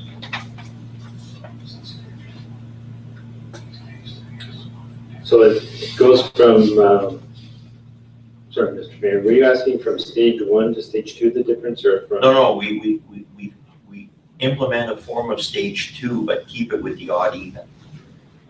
Okay, so like just picking morning instead of the, okay. Or the overnight, of course, midnight to 4, that stays all the time. How many more days are we incurring or impacting on the system? By going to specific days as compared to staying with the odd and even is probably the easiest way to understand the question. Yeah, basically you reduce it by 1 day a week. And how does that impact our aquifer?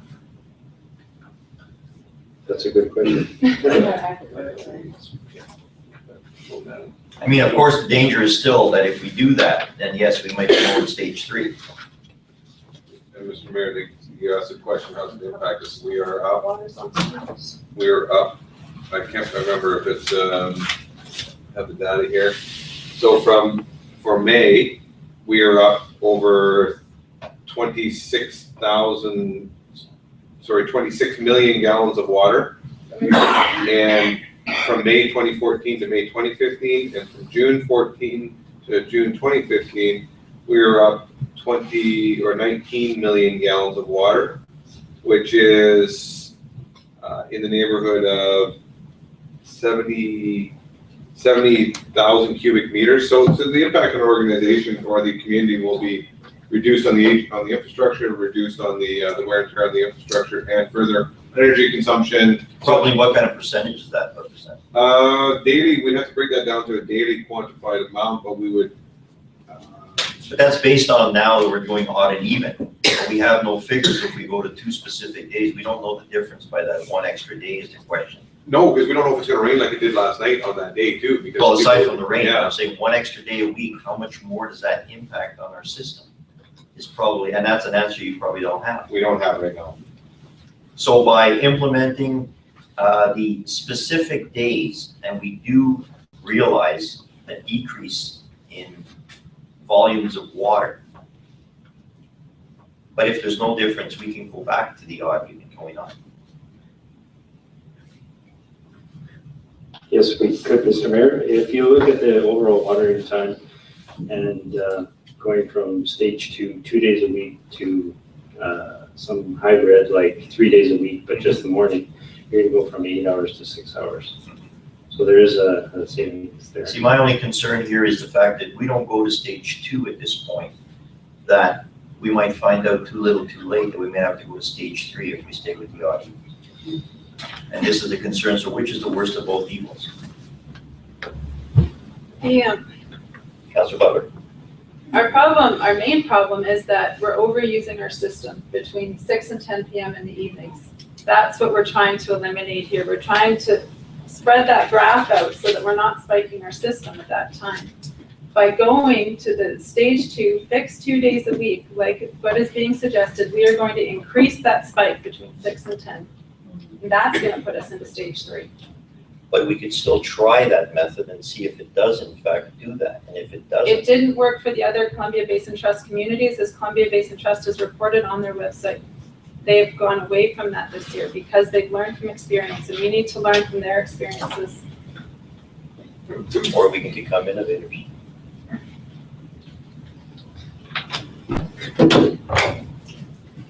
Well, I think we have a motion on the table.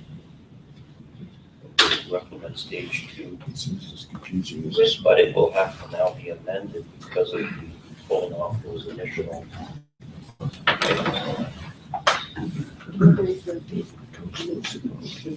The motion is to implement stage 2 water restrictions immediately and implement the yellow flag program to increase public awareness. That's the motion that's on the table presently. But then we got into discussion of the details of the additional items that were added at the committee of the whole meeting this morning, am I correct? Which we partially dealt with. Hopefully that we've eliminated the vegetable. On top of that, the odd even days. As long as council agrees to remove that and just implement that. And part is automatically in stage 2.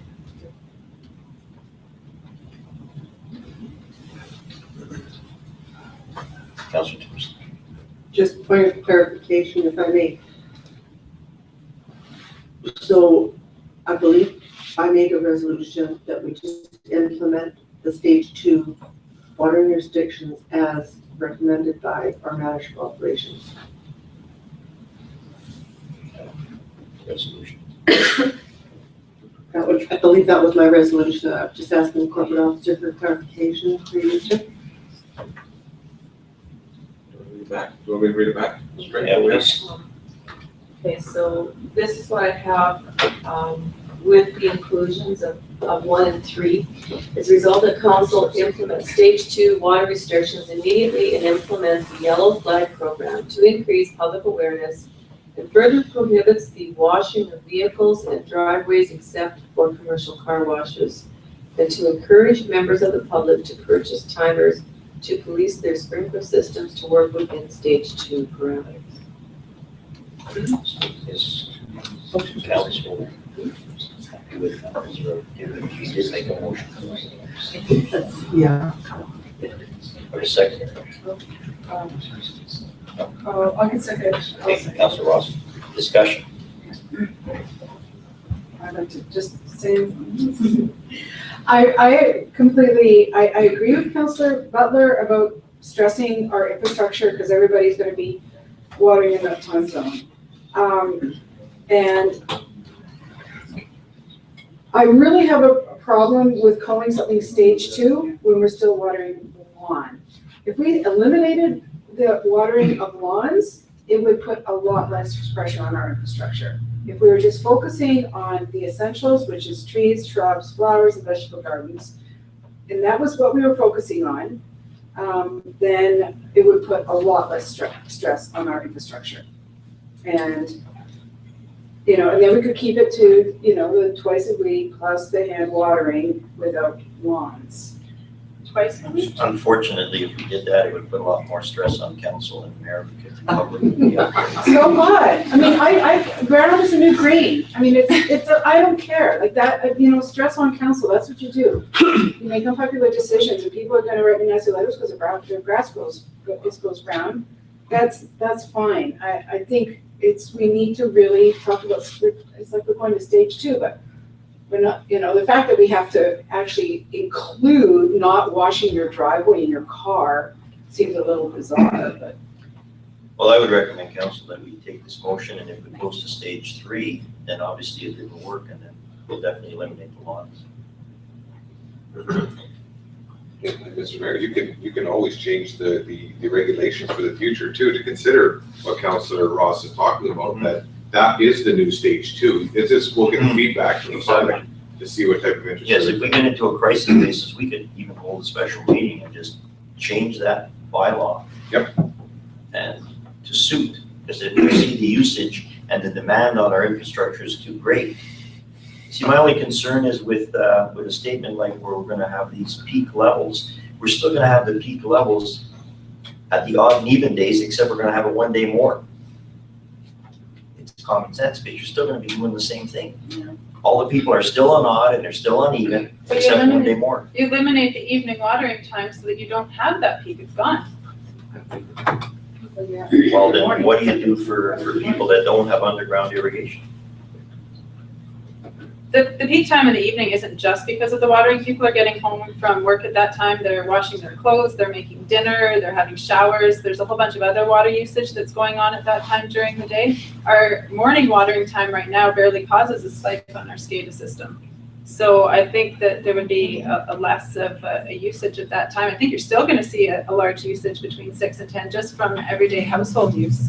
But when you combine it with the watering on top of it, that's why we get the spike. So if we eliminate the evening watering, then we're getting closer to Councilor Ross's recommendation, we're a lot more brown, then sure it's gonna save even more water. So we So as I implement- understand Councillor Ross's suggestion was that we eliminate lawn watering altogether, stick with odd and even days, but just for food growing purposes.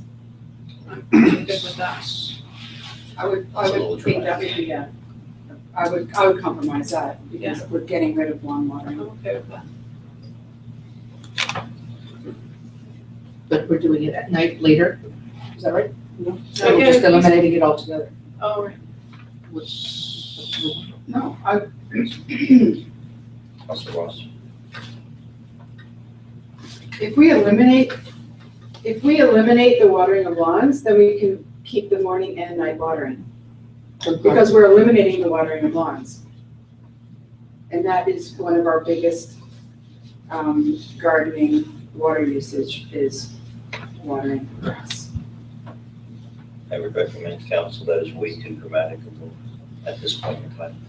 Especially when there's outcries that we have a tremendously huge aquifer and now we're gonna cut off all water. So believe that that's gonna fly.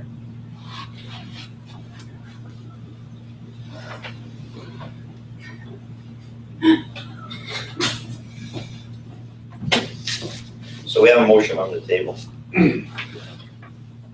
As it was read back by our recorder. There are other cities that have gone to a 1 day a week lawn watering. That's, But we always have that option, should these situations not work on the infrastructure. Should there be high stress levels on the pumps, the amount of water consumed, we can always come back and readdress it. but it takes a while to see change. When you put it out there to the public, you're not gonna see change tomorrow.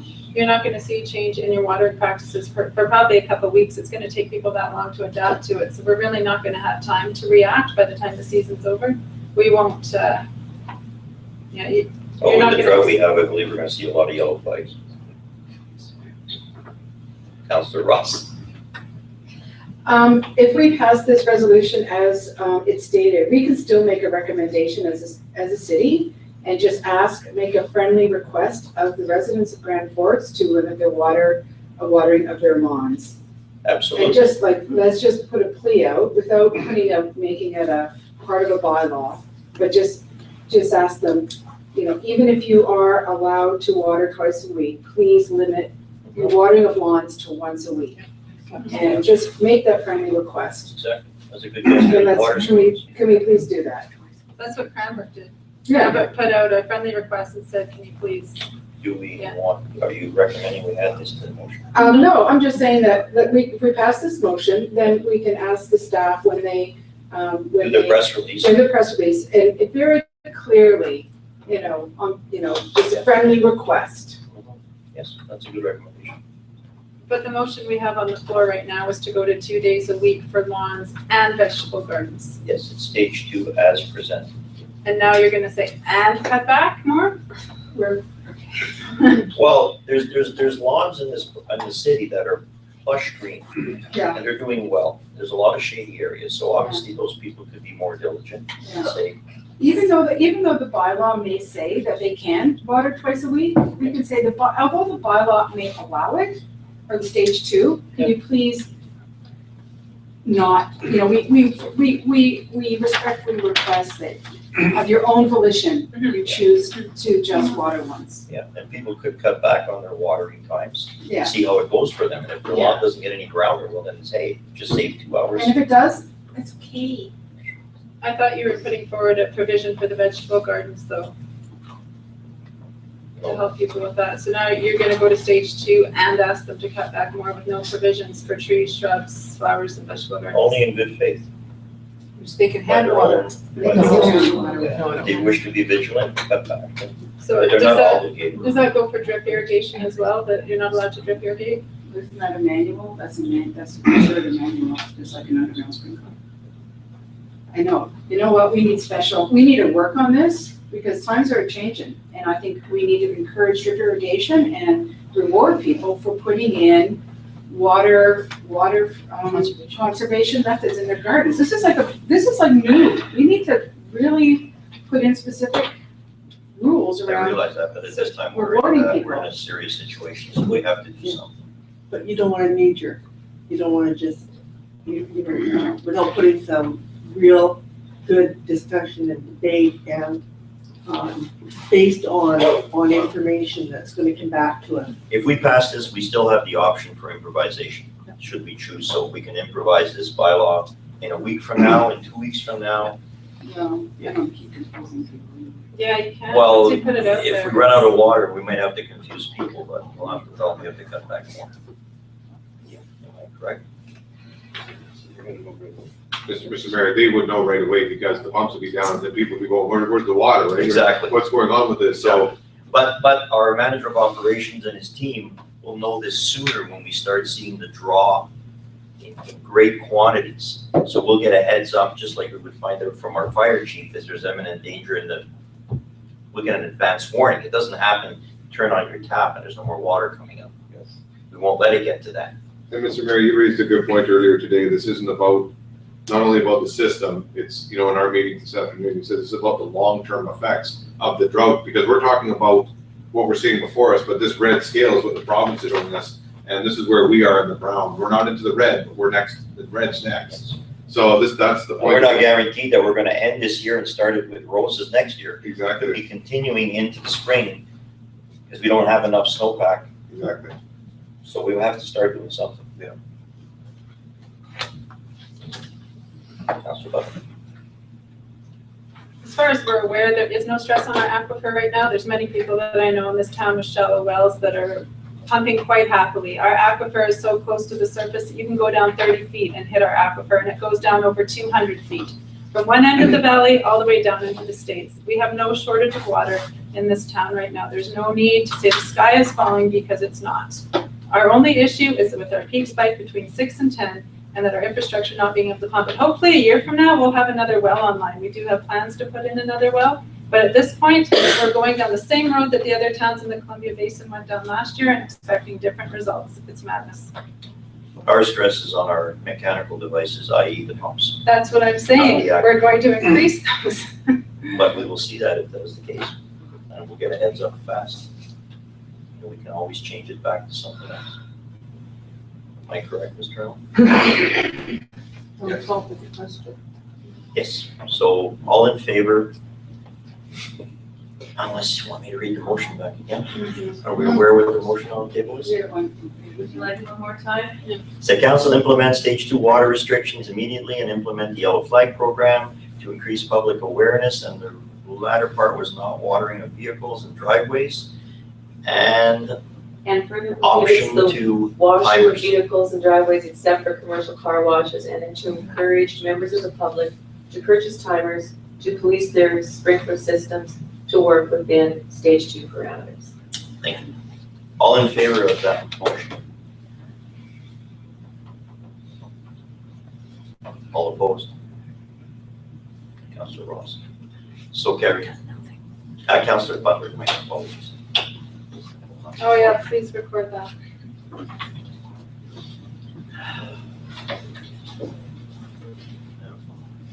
Our next item is the request arising from correspondence, which is a memo regarding Habitat for Humanity's request for the 2015 permissive tax exemption. And it is from our Chief Financial Officer, which I believe is not present. The recommendation is council received a request from Habitat for Humanity for the 2015 permissive tax exemption for discussion. May I have a motion? I'll make the motion for discussion. Councilor Hamilton, Councilor Thompson.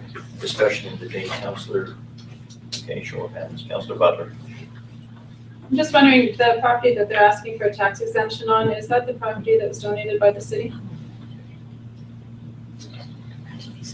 Vacant lots, day 13, and 803, 70 seconds, so I'm not sure if they are the ones that were donated by the city. The one by the cow path there?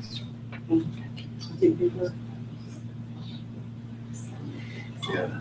I believe the city built the 7-plex on the donated land. And was this, Councilor Hamilton. was this land purchased, or did the city donate this one? Don't know. I'm pretty sure the city donated all of the land. Yeah.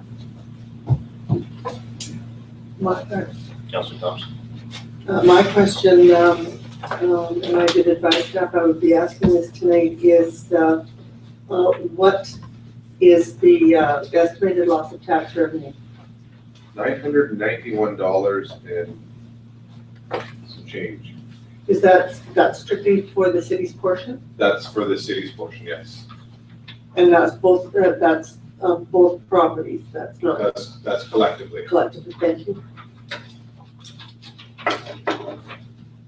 Any other questions or concerns? Councilor Hamilton. I'm a little concerned as to why we have donated land and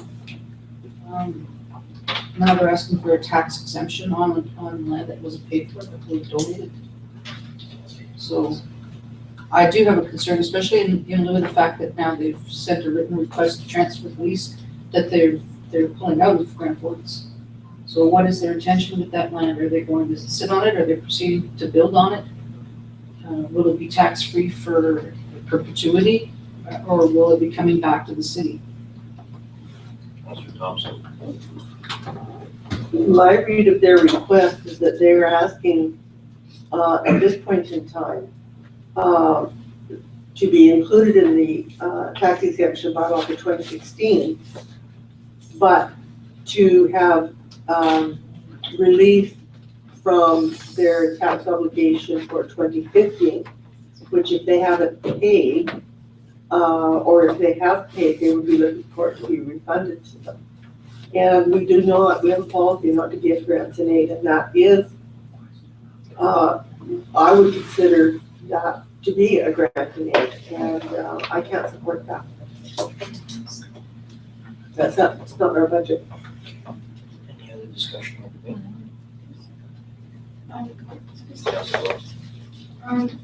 Yeah, I think I read it somewhere when I was reading through the agenda that we aren't authorized to give tax exemptions. They have to apply for it. Is that correct? Yes. Done by bylaw. So we can't grant this request because they haven't applied through the proper channels for the tax exemption. They're just coming to the city.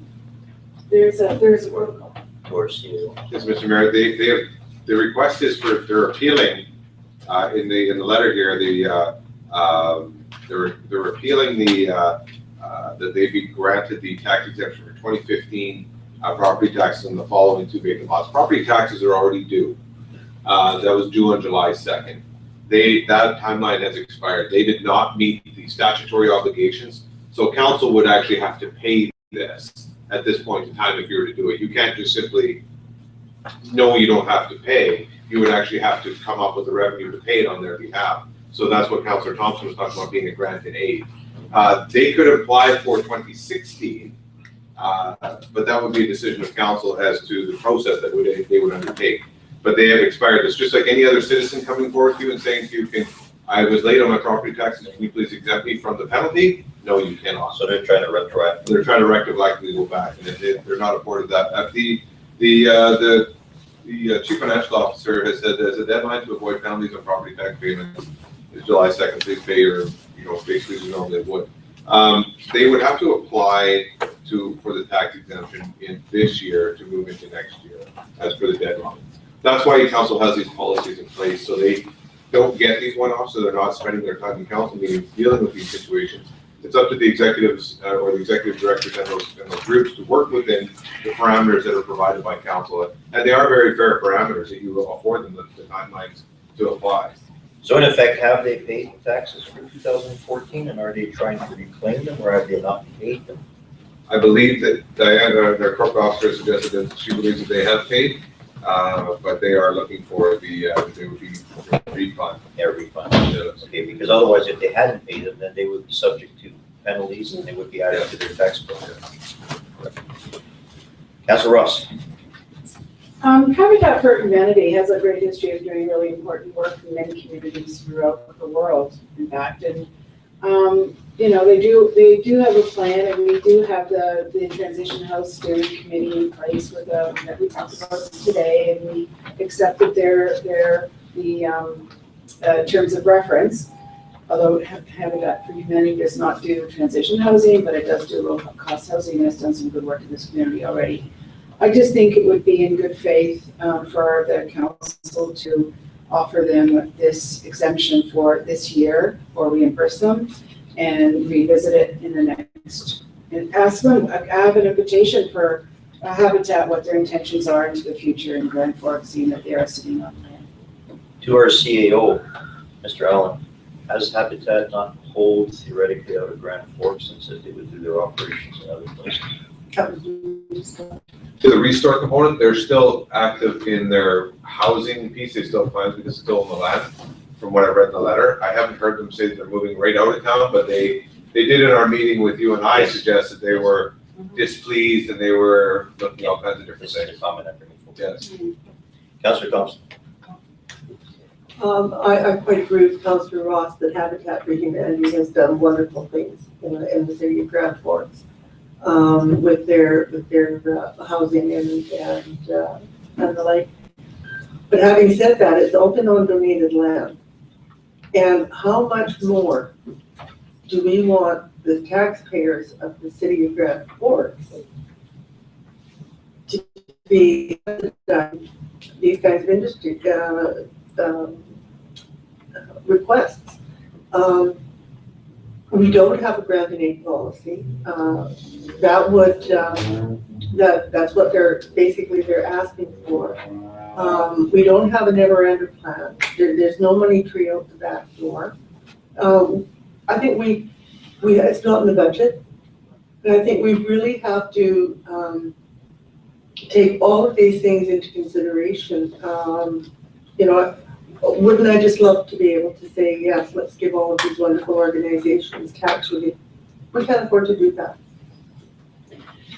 And having said we do have a policy of not giving refunds back, is that correct? You don't have a grant and aid policy, but when it comes to the refund, I guess it always is up to council, but like Councillor Thompson's pointing out, then the lineup It starts. just opens up floodgates. Okay, is there any other discussion or debate on this subject? If not, can we have, I do think that considering the circumstances that the city's been in with Habitat for the last few months here, it would be an act of good faith in building bridges with them to, I mean, $900 really isn't a huge amount in the grand scheme of things in our budget. And I think the relationship that could mend with Habitat would be far more valuable than the $900. the only concern is the precedent it would set Mhm. for other organizations. So, more debate, okay, Councillor Ross? I think the precedence, it was set for other organizations is, you know, it's not always an argument that we can lay before the feet of organizations such as Habitat for Humanity. We have funded other projects that I won't mention specifically, and that was also said that, oh, we're gonna get an influx of people asking for, you know, money for certain things, and that it didn't happen. We have the ability as council to support certain initiatives, and this is an initiative for this year. There has been some, Councilor Butler has said, some awkward dancing happening with Habitat for Humanity between the city and the MAP project. And for this year, I would like to extend this, and with a caveat that we hear from Habitat and what their future plans are for future projects in the city of Grand Forks. I don't like the threats that we're leaving. I would like that caveat. This year, we want to know what your future plans are. And it's not to guarantee that we'll do the same thing next year. It would be better deemed that we make this contingent to knowing their plans before we give That's them not a money. gift then. Like Councillor Thompson had mentioned, we just can't give them money.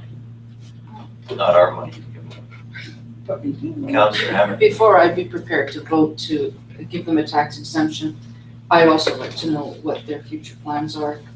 And I don't know what the value of the property is, those two pieces of property, but I'm guessing that they're probably somewhere in the tune of about combined $80,000. And that's a huge gift from the taxpayers. So I'd like to know what their future is, that they've made threats that they're leaving, and they've pulled the plug on some of their projects. I want to hear from them. Councillor Thompson? Thank you, Your Worship. I will put forward a resolution that Habitat for Humanity be advised that it is with regret that the city is unable to refund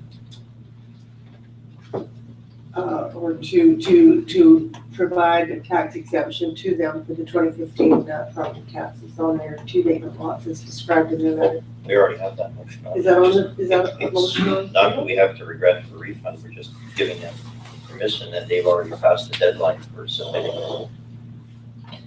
Is that correct, Mr. Allen?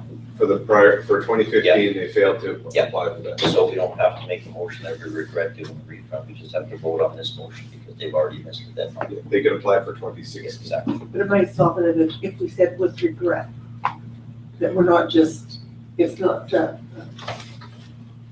Councillor Hammond. Although I don't want to vote for an exemption. The term that they've passed the expiry date on the request for the exemption. The date of the letter, the original letter was June the 11th, so what was the cutoff? Like Just for last year. technicality. the taxes are due November. on July the 2nd. Right, and their letter was June the 11th. So they're asking for consideration to be included in the tax exemption bylaw. Right.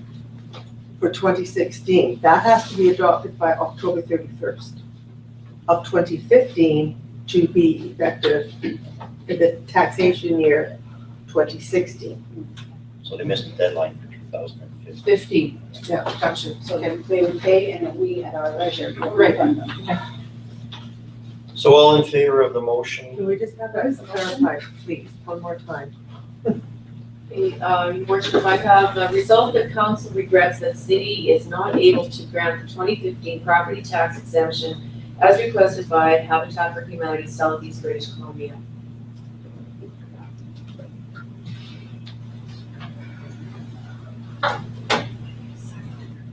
So was that an amended motion? Because the motion's on the table as originally stated. But they asked for an exception. Your worship, we had this framed in here, but we did not have a mover until Councillor Thompson, so we still need a seconder on this. I thought we had a vote because we were discussing it. Okay, right, so all in favor of that Can I motion? speak to it for a second? I think that, Mr. Mayor, that I think it's redundant because they don't qualify for an exemption. So really what the resolution should say, if you would amend it, was that you regret that you will not be refunding. They asked for an exemption. But they can't get it. I know. So now they're gonna come and just ask for a refund. I mean, they've already been told that they don't qualify because they didn't apply in time. So that's a done deal. They don't qualify for the exemption, but they will come to us asking for a refund. Well, then I would, Is that correct? can I add to the motion then, that we regret they missed the deadline for the tax exemption and to be included in the tax exemption bylaw for 2015, and that the city is not Unable. prepared to, or unable to, They should already be aware that they missed the deadline. they should be, but I just prefer that they were. I think it's semantics here, that they're not understanding totally the issue, but I think it needs to be clearer to them that they've missed the exemption deadline for 2015. That should have been made in 2014. And that if they have paid the taxes, that the city is not in a position to issue a refund. I have a question to our CEO and staff. Have they applied for this exemption in previous years? And if so, how many years? Mr. Mayor, I don't believe that they have, this is the first application that I believe that we've received. Mr. Mayor, Habitat for Humanity has in the past applied for different parts of their lots that we used to have, and I think that the last one that we received from an application was for the 7-plex split, and since then we have not seen an application. My question relates to the awareness, so that you have the They awareness. are aware. They're aware of the application process. criteria and the protocol. Okay. Okay, so now, Councilor Ross. Our financial officer did write a letter and was very clear to Mr. Huff stating that they missed the deadline, and that council, if council so chooses, should decide to grant a tax exemption, okay? The city will refund the amount of the exemption. The thing is, there's been a lot of changes in Habitat within the community. And there was a lot going on at that time. And I just still think in good faith, it would be nice to, support them this year. They're clear that they are struggling. And I just think as a community, I know it's taxpayers' dollars, but I believe the people of Grand Forks are very compassionate towards the working poor and the struggling in our community, and Habitat for Humanity reaches out to those people, and we should continue to support them. Your input is acknowledged. So with that motion, all in favor of allowing permissive tax exemption? No. Or the resolution stated that we will be sending them a letter? Can we have it read back, please? Your worship, and I did put in to the effect of the refund as well. So, resolved that council regrets that the city is not able to grant the 2015 property tax exemption or to provide any refund with regard to the 2015 taxes as requested by the Habitat for Humanity Southeast British Columbia. Thank you. All in favor of that motion? All opposed? Councillor Ross and Councillor Butler are opposed. Motion is carried.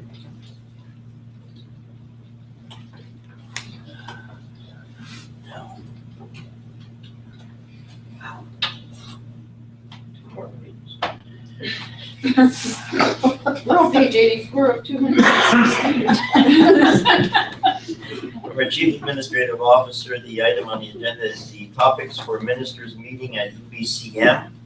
And the recommendation is that council direct staff to set up meetings at UBCM with ministers to discuss 4 topics of importance as identified by council, and further direct staff to prepare reports to be submitted to the appropriate minister in advance of UBCM.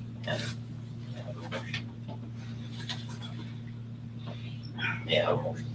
Councillor Thompson, Councillor Hammond. Discussion or debate? Or Councillor Ross. Thank you, Mr. Mayor. There's a lot going on at UBCM, and there's a lot going on in our town and with our new strategic plan and sustainability plan. And I just think we can do a little better than this.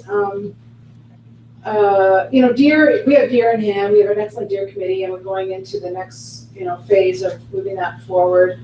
I'd like to do something a little bit more creative. I see that we can meet with the Minister of Environment, and I would like to even propose, and it has been discussed with the regional district, of getting together with the regional districts and setting up a meeting with the minister to talk about a community forest management. And that falls under many jurisdictions, not only the environment, but forest management, climate.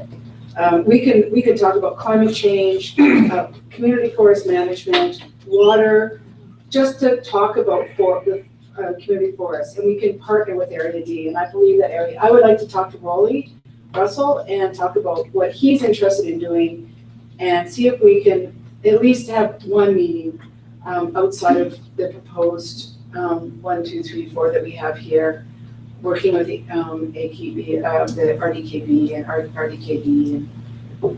So I would like to look at climate change is a big one for me. And once we talk about climate, we can talk about forest management, we talk about our watershed, we talk about loss of snowpack.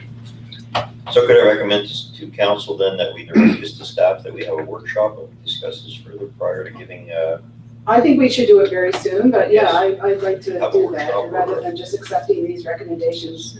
especially with time being the way it is this evening. Yeah, I mean, I have a really clear idea, and I'd like to talk to Councilor Krog and to Rolly about how we can get together with other jurisdictions in our boundary region and have a really strong meeting around climate change and forestry. To our CEO, Mr. Allen. Thank you, Mr. Mayor.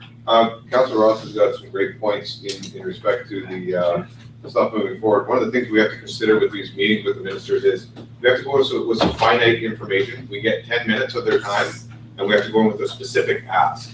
So if we're going in, generally they like to see us have our plans already done. So the plans are done. So once you've done your exercise and your homework, then you go in and say, this is our ask. Shelf ready. Exactly, shelf ready. So if we go in with different values that we want to bring forward and talk to them about that, they're less inclined, they'll be inclined to talk to us, but then they'll be like, okay, we'll see you later when you get your plan in order, come talk to us. And we experienced that with Minister Coleman. The other thing that we've experienced with the other ministers in the past is, when we get the minister for that time for our community, we have to be clear about what we're asking for with them. So if council, with this report before council right now is simply a direction. We know that we have some situations with the side pile that we need to discuss. The asset management plan, we can present our grant request to the minister to let her know exactly what we're looking for. And that's clear that we're looking for $1.2 million, and we're expecting that now based on our stewardship of the asset management plan throughout British Columbia. The DEAR meeting with the minister, if council does consider moving towards a call, it is that clear direction that we'll be looking for some funding from you, Mr. Minister, and that's where we've talked with the other communities about all getting together prior to the meeting so we can have that collaborative discussion based on the experiences from all those communities, and saying to Minister Thompson, now we would like for you to cough up some money now because we've done the stewardship plan and we've done all these different things with Animal Aware. The housing meeting based on the transitional housing study that we're working on right now, we want to let the minister know. That was a direction of letting the minister know of the actions that council is undertaking. This is where you go and let him know, so when they're going through the staff recommendations of the grant programs, that resonates with you with the minister and their staff that, oh yeah, Grand Forks is here, this is their plan, this is what it looks like. So just being aware of that, I think that the idea of changing the course in the future is obviously there. If council decides to do it now, that's fine. We just got to make sure we go with the chair asks. Well, exactly. So maybe it'd be more prudent to hold the workshops we get at this point with more clarity to UBCM. We have deadlines on the submission. So the premiers has to be in, I believe, it's the next week. August 14th. August 14th, and then the ministers are in August 14th. August. And I think the premiers is prior to, Court Minister Oaks is prior to that. Ministry of Community Sport and Rural Development is prior to that, so it's 2 weeks prior. So if council wishes to hold a workshop, we can arrange that. But to get to the clarity of what we've got right now, to move in this direction is, it's important. So if council wants to hold a workshop, we can set that and discuss these items. If that pleases council. Councillor Hammond. Well, I think it's important, and I agree with what Councillor Ross has said, but not just a community forest, but what we've been talking about all along was this region does not have an enforceable buffer zone anywhere around the water from agriculture. And so the riparian areas, the Kettle River watershed and the grasslands and all of the things that we had talked about earlier. That's why we need a workshop. This should also be incorporated in that so that we have an ask. And for some reason, this region of South Okanagan did not get included. Like the Okanagan, it has riparian area and it's enforceable. This area does not. And that's what I would like to see. I would like to have support. That's why obviously it seems like we need more discussion. Councillor Thompson. Yes, through you to our CEO. Is Interior Health going to be at the UBCM, and will they be available for meetings? Mr. Mayor, Interior Health would be the corporation or the left arm of the government. Minister Lake would be the minister responsible. So Minister Terry Lake would be the person there. I don't know if there will be any staff members from Interior Health. In previous years, when I was at UBCM, Interior Health was there, and Dr. Halpenny and then board chair Norm Embry, and I think one of their staff members were there to have discussions with councils. And my concern is, and if they are available, to have a meeting with them to discuss the erosion of services from being taken out of Bonwood Hospital. They've taken the laundry away. I believe they're doing some meals. I don't think they're doing all meals. Now I understand from my doctor that they've taken the sterilization of equipment away, and there's these erosion of services that are causing concerns to the community and its last experience to the physicians. So I would appreciate being able to meet with them to ask what their intent is, and if there's a possibility of restoring those services to our hospital. Listening to these suggestions, and I would recommend council the motion to postpone this so we have a workshop. Because there's too many issues here that still seem to be. Do we have a motion on the table? Well, do we have a motion on the table yet in regards to? We have this motion here, but council can simply not accept this motion and Postpone it to. postpone it and shelve it to a workshop with, Exactly. Councilor Ross. Based on what our CAO has said, it seems prudent for us to meet with Premier Clark and discuss the future of the slide pile. It is important to the city. Once again, yeah. I just think that we need at least another option that is a bit more creative, but definitely we need to talk about that slide pile with the Premier. And perhaps direct the staff to at least set up that appointment. If council agrees. Councilor Thompson. I believe that we should be meeting with all of the ministers that our staff are recommending, in addition to perhaps some others. And I think it's an excellent idea to have a workshop, and if we could arrange that. we're only allowed We're only not four? Okay. You have 187 municipalities coming in and organizing. That's why I feel it's so imperative that we are sure that we get our shelf-ready items. Yeah. And discuss them thoroughly before we embark on this BCM. Councilor Butler. Just to move this forward quickly, I would suggest that we call the question and defeat it, and then put forward a motion to direct staff to make that appointment with the Premier, and then that we also hold a workshop to decide the other three items. Is that fair? So all in favor of the original motion? All opposed? Defeated. So then I'd put forward a motion to direct staff to make an appointment with the Premier to discuss the slide pile, and further that we hold a workshop within the next week to discuss the other three items, not this week. No, well, this week is fine, next week. If I may interrupt, which are the ones that are very pertinent that we have to address ASAP because of timelines? The meeting with the Premier would be the most important one.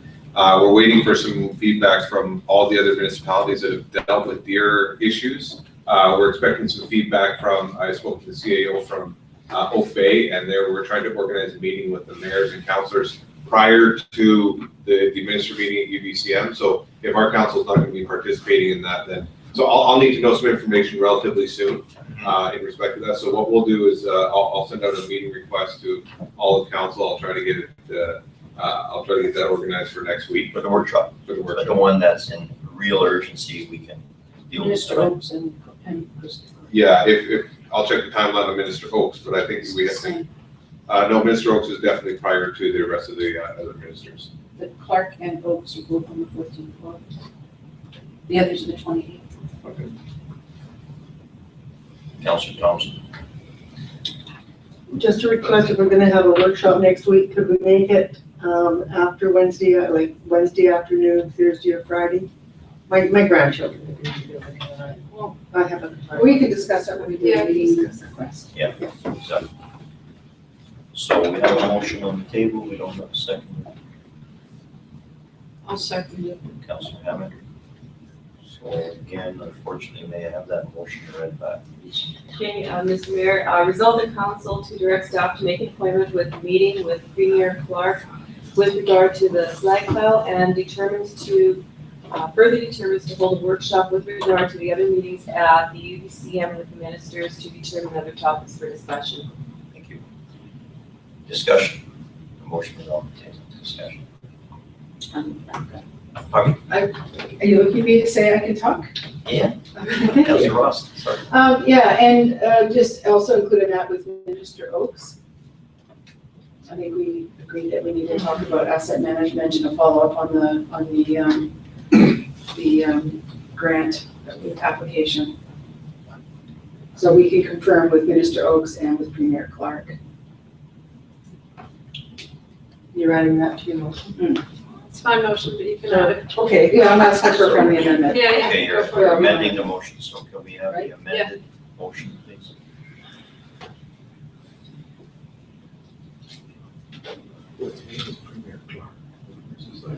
And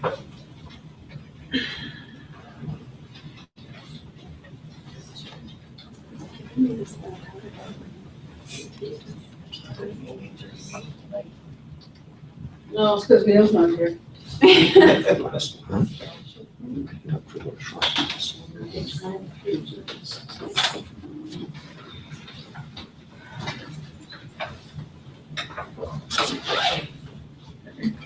Resolve the council to direct staff to make an appointment with the meeting with Premier Clark with regard to the flag pile and Minister Coralie Oakes with regard to the asset management plan, and further determines to hold a workshop with regard to other meetings at the UBCA with ministers to determine other topics for discussion. Thank you. All in favor? So carried. All right. To our manager of operations, it's a memo regarding the power purchase forecast for 2015 Q2, and the recommendation is the council receives it for information. Would the manager of operations like to speak on it, or are we just going to receive it for information? It's up to you if you want us to speak on it. or- I'll make a motion to receive it for information. Councilor Ross, any discussion? All in favor? So carried. The information items. BC Seniors Games, request for Zone 6 banner displays. The council discussed if they would like to display a banner in the community. I have a motion for that. This could be boundary. Councilor Ross, Councilor Thompson, second. Discussion? Councilor Butler. I think it'd be a great idea to display a banner to advertise the seniors' games. I think it's a great Hey, event. 55 not seen there. 55. Okay, sorry. As long as, I don't think there's any cost to the city and we don't have another banner that's supposed to be up over the highway at that time. We're not preempting anyone. Through you, staff. Is there a cost? It doesn't appear that there is, but we would be able to, we'd be able to replace it with one of our banners. So, As long as it's Not in favor. This is not a these banners there. Doesn't cost us Just a about thousand. Councilor Hammond. I'll make a motion to accept that. To agree. Display it. Not on that. Do we need a motion for this, or can we just? Sure, just receives, and then we can deal with it. So all in favor? So carried. Didn't get a second, or I'll second it. So we have a second. Taylor Charlotte, thank you letter to the city of Grand Forks for scholarship. Motion to receive. Second, Councilor Hammond. All in favor?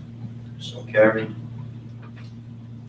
Mr. Hamilton, topic matter is the amendment to bylaw 1973 regarding fines, and that council receives it for information. Motion to receive. Seconder, Councilor Thompson. All in favor? So carried.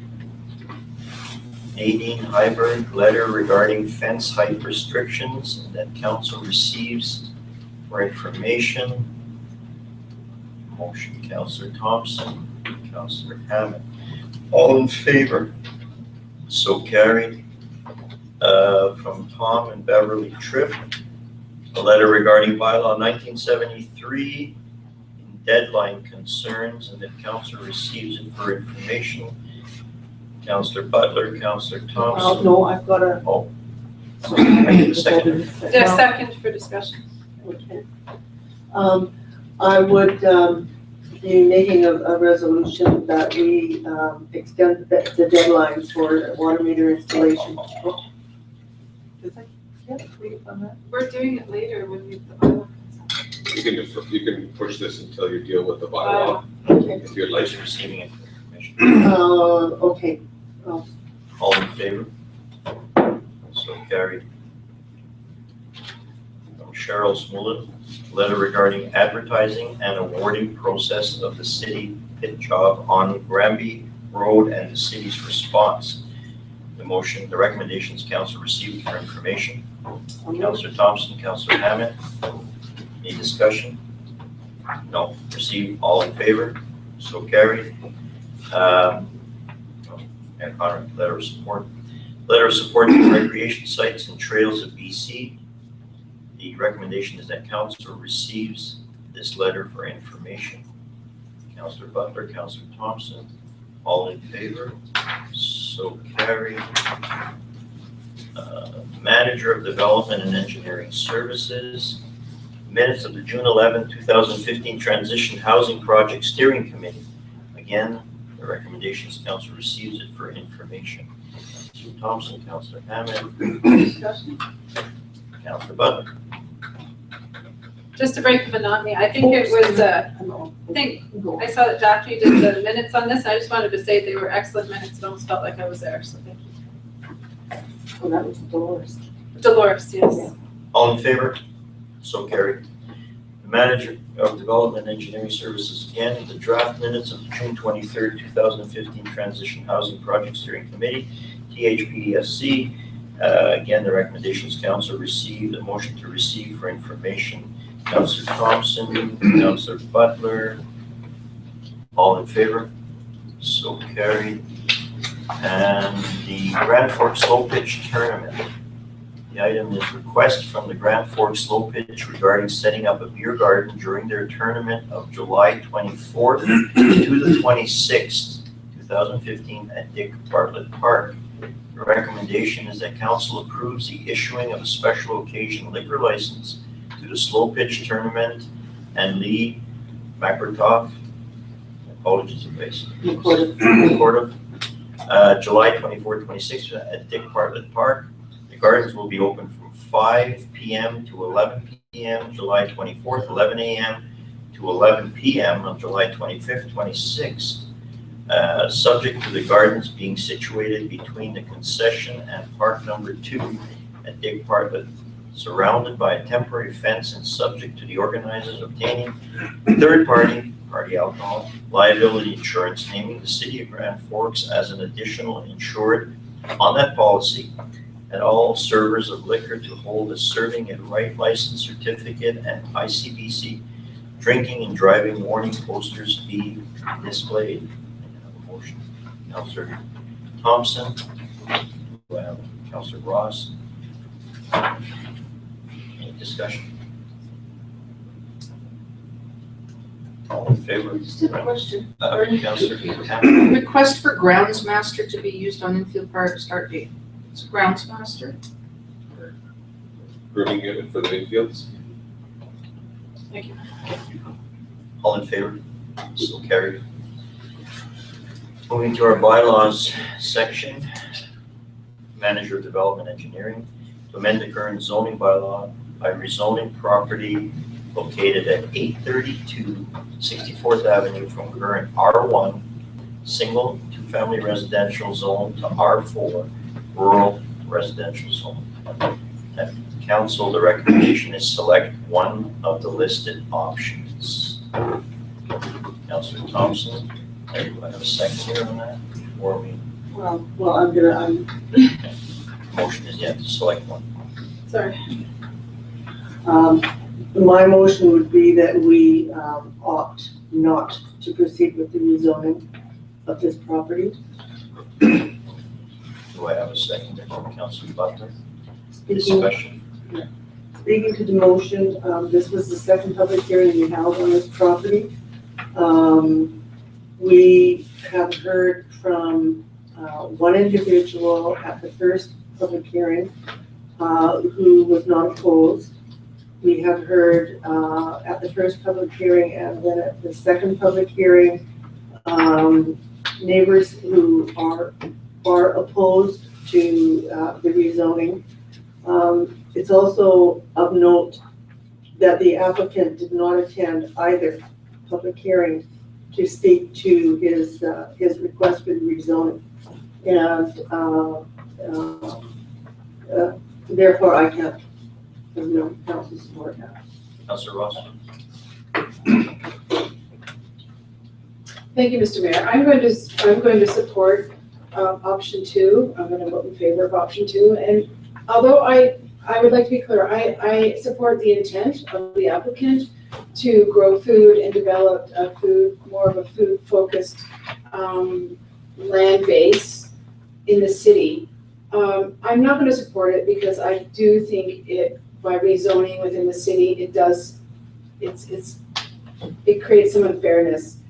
What I would like to do, though, is use this as a springboard or an impetus for us as a city, as a council, to think creatively about how we can create bylaws to encourage more serious food production in the city, including perhaps chickens in the city with clear rules around that.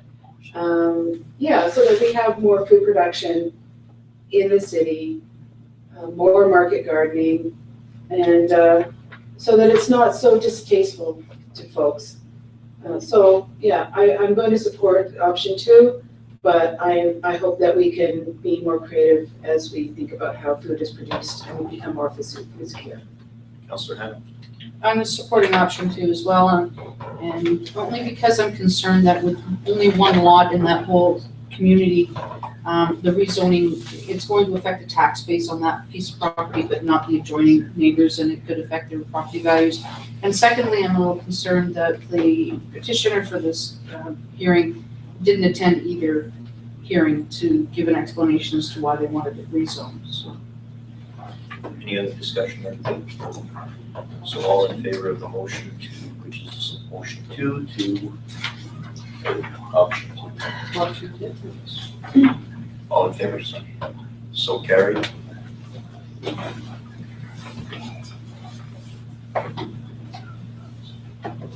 From our deputy corporate officer, it's in regards to the extension of noise control bylaw 1963 for the Canifest event. The recommendation is council determines to approve the request from Chuck Rabioff to extend the noise control bylaw number 1963 to 12:30 on August the 7th and 8th, 2015 for the Canifest event. May I have a motion, Councillor Thompson, Councillor Hammond, discussion. Councillor Thompson. I just wanted to say that I live in an area very close to James Dawson Park, and I'm quite looking forward to hearing the music. Councillor Butler. My only concern was with our city policy 1201 that states that there shall be no changes to the infields with James Donaldson Park, and I just wanted to make sure that the organizers of this event were abiding by that policy.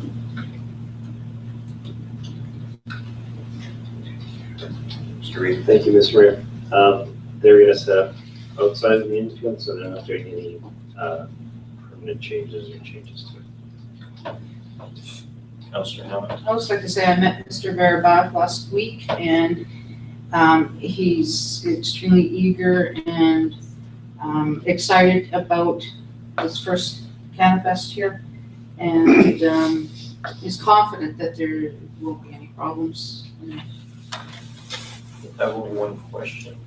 It's probably no non-question that I have to ask you just the same. I'm wondering why we are approving a bylaw or an amendment to extend it when the papers were already showing that the dates and the times were there. How would you have known that you would have had approval? When he put his permission, when he requested his permit to, our permission to have the Canifest here, the dates, the times were specifically on there, and there was discussion and debate on that because the music was gonna go to 12:30, so we had some concern about the extension of the hours with the music, but council passed it. Now we're just doing the housekeeping component with the noise bylaw amendment. Be back. So all in favor of the motion? So carried. Manager of Building Inspection and Bylaw Services. the introduction of Schedule 12A3 amendment to the municipal ticketing and information bylaw 1957. Recommendation is that council receive the report from the bylaw enforcement officer and consider giving the first three readings of bylaw number 1957, Schedule 12A3. May I have a motion, Councillor Thompson? Thank you, Your Worship. I do have an amendment that I would like to make to this bylaw as it relates to water meters. No, this is the ticket. This is watering restrictions. Somebody do it. Yes, read it again. No, it's the one we discussed at the committee of the whole meeting. I just want to bring that forward that we did approve it to go to the August 17th meeting. It's 1957. 1957, you're concerning 1973, which is not on there, which we will be bringing in as a late item. And then, You're bringing it in, okay. I'm because they work hand in hand, as I explained earlier. Okay. So are you making that motion? Yes, I'll make Okay. Do I have a seconder, please?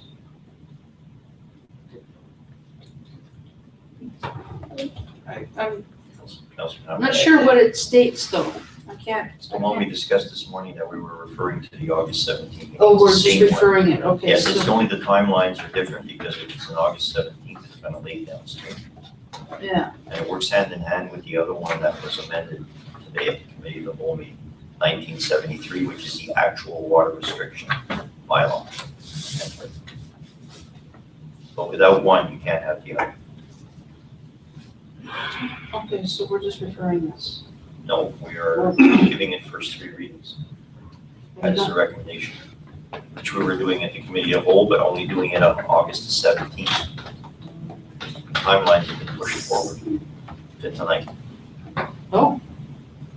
Because if we did it on August the 17th, it would be too little too late.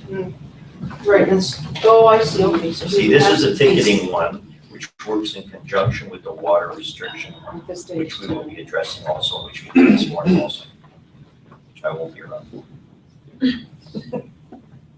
Okay, I'll second that. Any discussion or debate? All in favor? All opposed? So carried. Now, from our manager of building inspection and bylaw services, the introduction of the noise control bylaw amendment. And the recommendation is that council receives a report from the bylaw enforcement officer and determine to discuss and further directs staff to present to council to consider the first three readings at the July 20th, 2015 regular meeting of council. May I have a motion? Councilor Thompson. May I have a second? Councilor Hammond. Discussion. Councilor Thompson. My understanding was that Councilor Crog was going to do some, checking on the decibel levels because he lives in the area.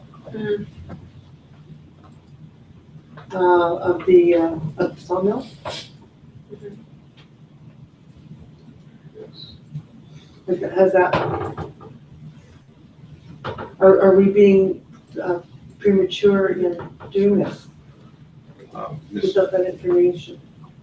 Mr. Mayor, there is, Councilor Crog was going to do the decibel readings. We have some decibel readings before you today.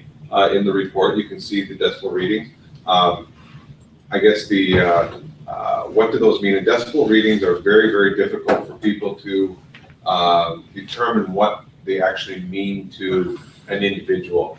Noise is one of these things that it's going to be one of your hardest things to measure because different sounds can mean different things to different folks. And it's important that as council moves into this, be very aware of trying to meet the industry standards. As you start to get into anything beyond this, we start to get into pitches and there is a lot of precedence around this that I've seen when it comes to measuring noise.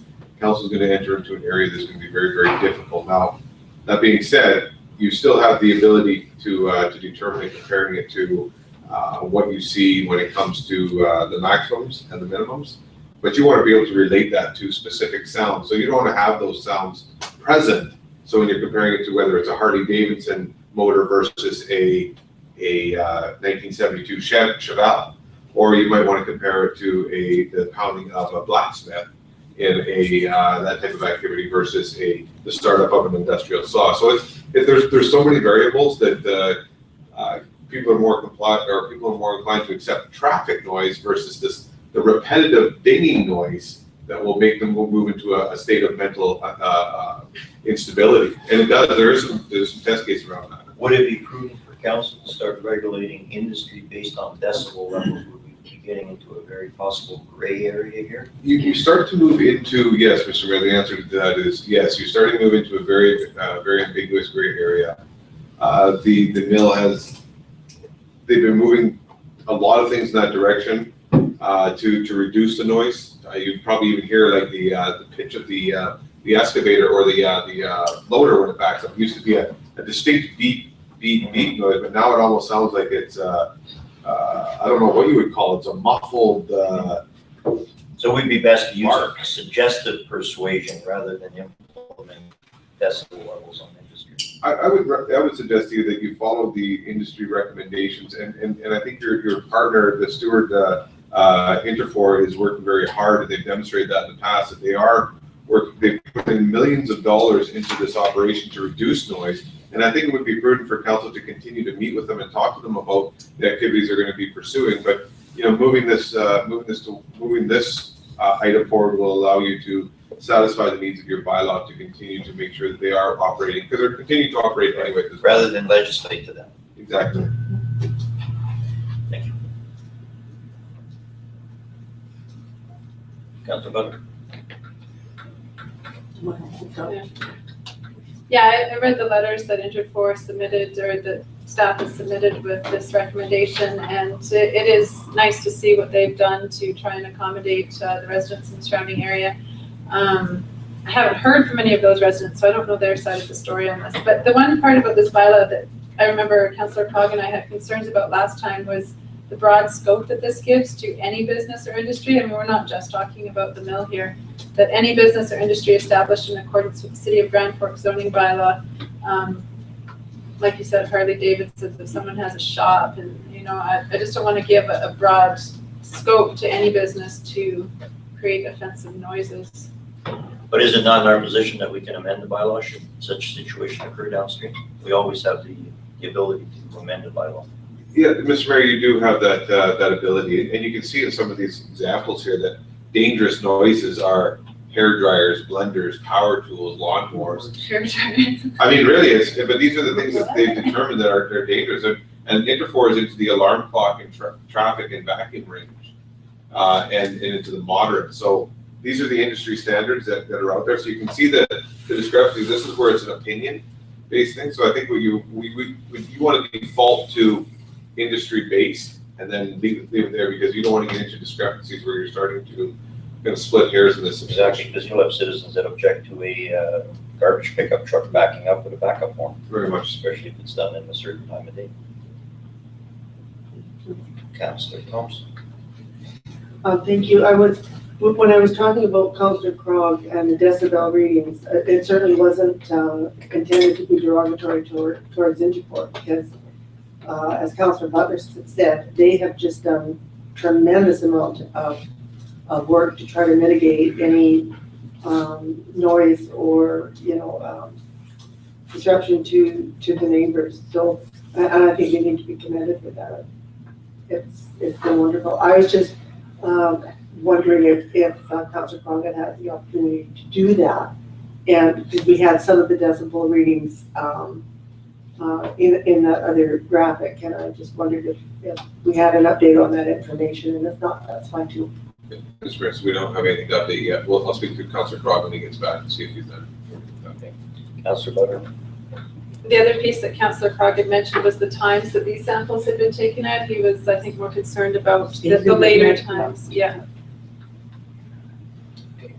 So we have a motion on the table. The question is, all in favor of receiving the report for the third? Just receiving a report. Are we past We're first three readings. directing staff to present to council to consider the first 3 readings at the regular meeting. So all in favor?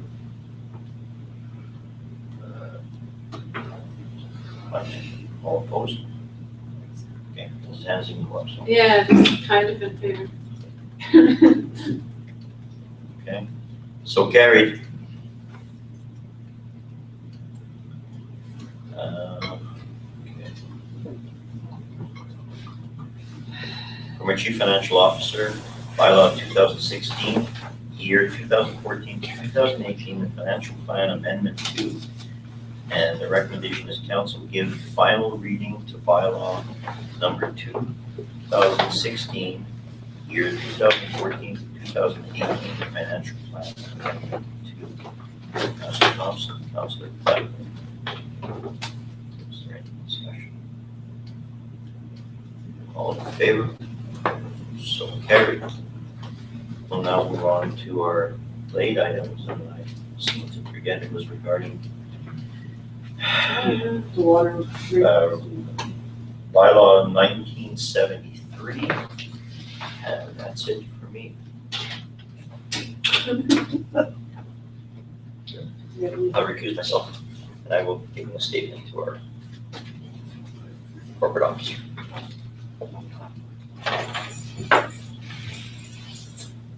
Why, do we have a motion? We have to before? We have to, it's on the committee of the whole. Yes, For the committee of the whole, whole, I'll have to read it off of that one. we have to wait till communicates. I'm just looking for it. Is it number 6? From this morning to me? Yes? Sure.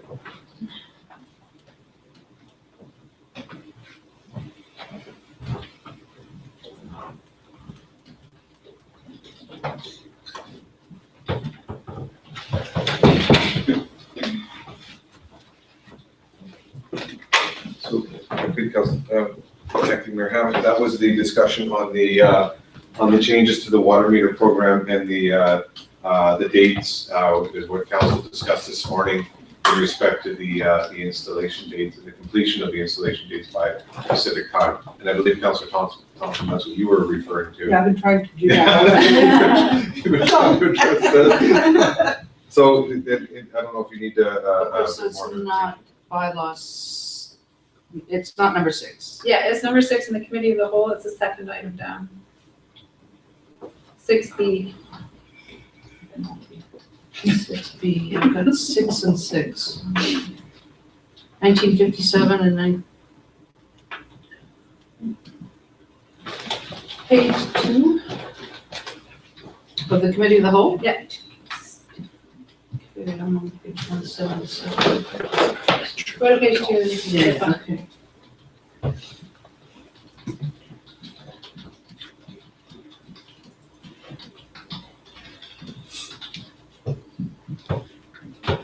Okay, so we have introduction of the water restrictions bylaw number 1973A1, amendment to include under section 12 offenses and prohibitions, a new clause, 12.12. Any person who contravenes any of the provisions of the stage 1 through stage 4 watering restrictions may be subject to a fine as described in Schedule 12 to -A3 of the municipal ticketing and information bylaw number 1957, correct? Okay, recommendation that the committee of the whole recommends, or states the regular council meeting, recommends the council to receive the report from the bylaw enforcement officer and determine to discuss and further direct staff to present to council, consider the first and 3 readings of bylaw 1973A1 at the August 17th, 2015 regular council meeting. So, Yes, and I, Sorry, you already made that decision today on that bylaw. yeah, You're actually talking about the item number 2 from this morning's council meeting, or committee of the whole meeting was, it was item from the manager of operations, and it was the item C, oh, and it was the, so number 4, I'm not sure if it was number it's 4, number 4. or it's number 4 on the ribbon on the side. Okay. But the public consultation on the water metering program and the feedback that we had, and then the last piece was the council discussed this today, and then they, because the number of responses that they received, that they were gonna talk about now completing the program and providing an extension to the deadline for meters to be installed by a specific time, and that's what the discussion was at the committee of the whole this morning. Yes, Yes. Okay, so now we're bringing it back to determine the date, yes, the deadline. and I would move that the deadline be extended to December 31st, Right. 2015. Did you have a seconder on that motion? Yeah, seconded. Councilor Butler. And discussion. Discussion? The reason why we were bringing back 1973 is because within that bylaw, there's a time limit of July 31st, so it just needs to, the bylaw, since we're bringing it forward for the water fines, it also needs to be amended at this time to include the extension of the date to December the 31st, as per Councillor Thompson's recommendation. So do we have any other discussion on that? Just to say that, for the benefit of those who didn't hear the meeting, that there will not be any punitive repercussions to those residents who do not have their water meters installed by July 31st. So that, I think there was some concern on that, so I just wanted to clarify that. So the motion is to extend the deadline of the water meter installation to December 31st, 2015, Yes. and I have to take the question, all in favor?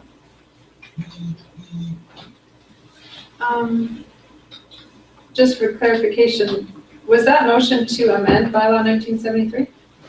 To extend the deadline. To extend the deadline, because it Does that go into the first three readings that we just gave bylaw 1973? Because the motion was to move this to the August the 17th meeting, which would have been too late for the ticketing bylaw. So that's why it was added as a late item to give first three readings to bylaw 1973. And that's why I was trying to include that amendment.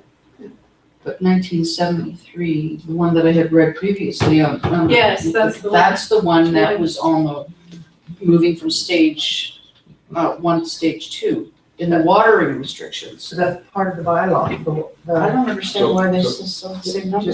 Council. Sorry. Yes, The Council Butler is correct that the bylaw needs to reflect the, it needs to be the recommendation that Councilor Thompson put forward needs to be considered as an amendment to the bylaw 1973, and further that it be provided as first three readings for council's consideration. So Okay. that would have to be the resolution. So we haven't done three readings. You haven't done three readings. so that would be- We're dealing with it now. So now you can put a motion, we can put a motion on the floor to amend bylaw 1973 To reflect the new date. to reflect the new date. Yeah. And further that the first three readings of the bylaw be provided. And the ticketing information, that was the point of bringing it forward, right? Because we had to include those in there as well. Yes, and the ticketing information be updated as well. They put the appropriate words in my mouth. And I'll, or do you want to move that? I'll move. Well, we'll read it back to you here in a second, just give us a moment. Okay.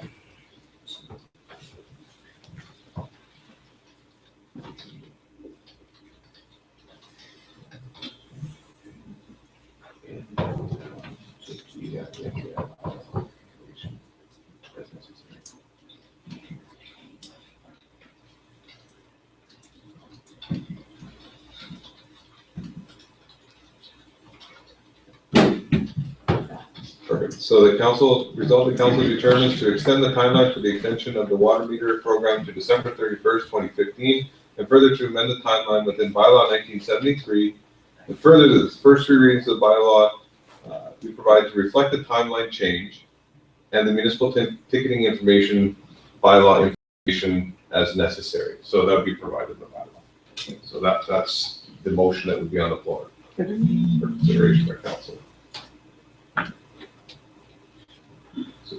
so, So you need a seconder for do you have a that? seconder? I'll second it. Councilor Butler is the seconder? This is the second motion I have.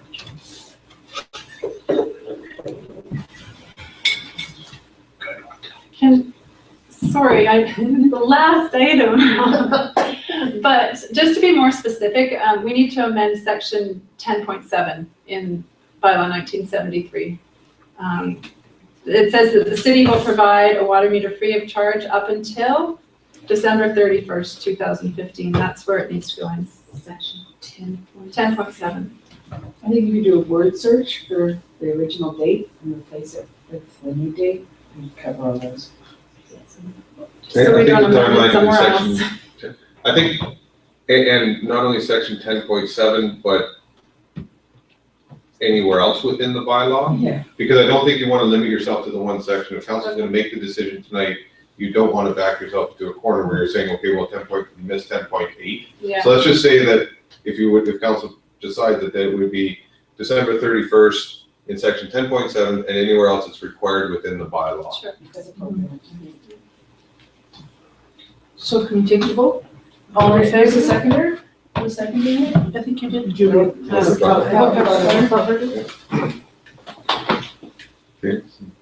Did you, Councillor Ross? Pardon? Did I second it? No, Councillor Button You did. did second it. I third it. You finished it. We're starting to sound like who's on first. Do you advise all over? Okay, are we ready to call a vote? Yep, it's up to you. Yep. All in favor? Passed. So don't get the mayor, don't want to adjourn the meeting. Questions from the media and public? We could just adjourn it and all speak out. How do you think we're carrying on? I think we're finished. Yeah, we have questions from the media. Oh, questions from the media. Do we have any questions from the media or the public? I think Mr. Mr. Johnson? Yeah. Have to wait for the mayor to come back, I should wait.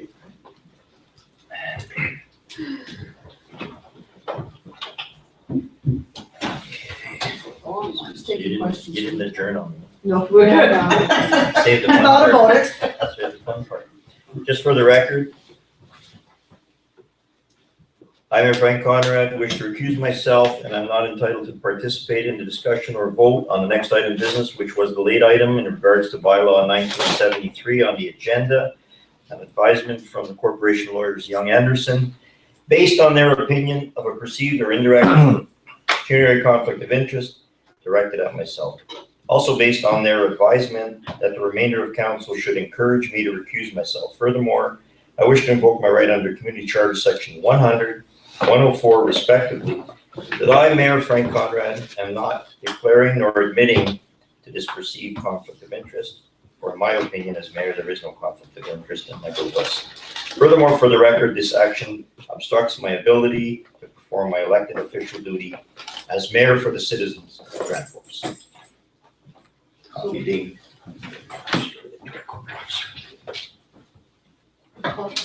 Questions from the Yes, media and the public. yes. So Mr. Johnson. Pardon? Mr. Johnson is up first.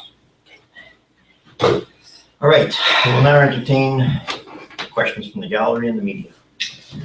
Les Johnson, I have a quick question. I see Councilor O'Shagan is not present again. How many meetings has he missed now?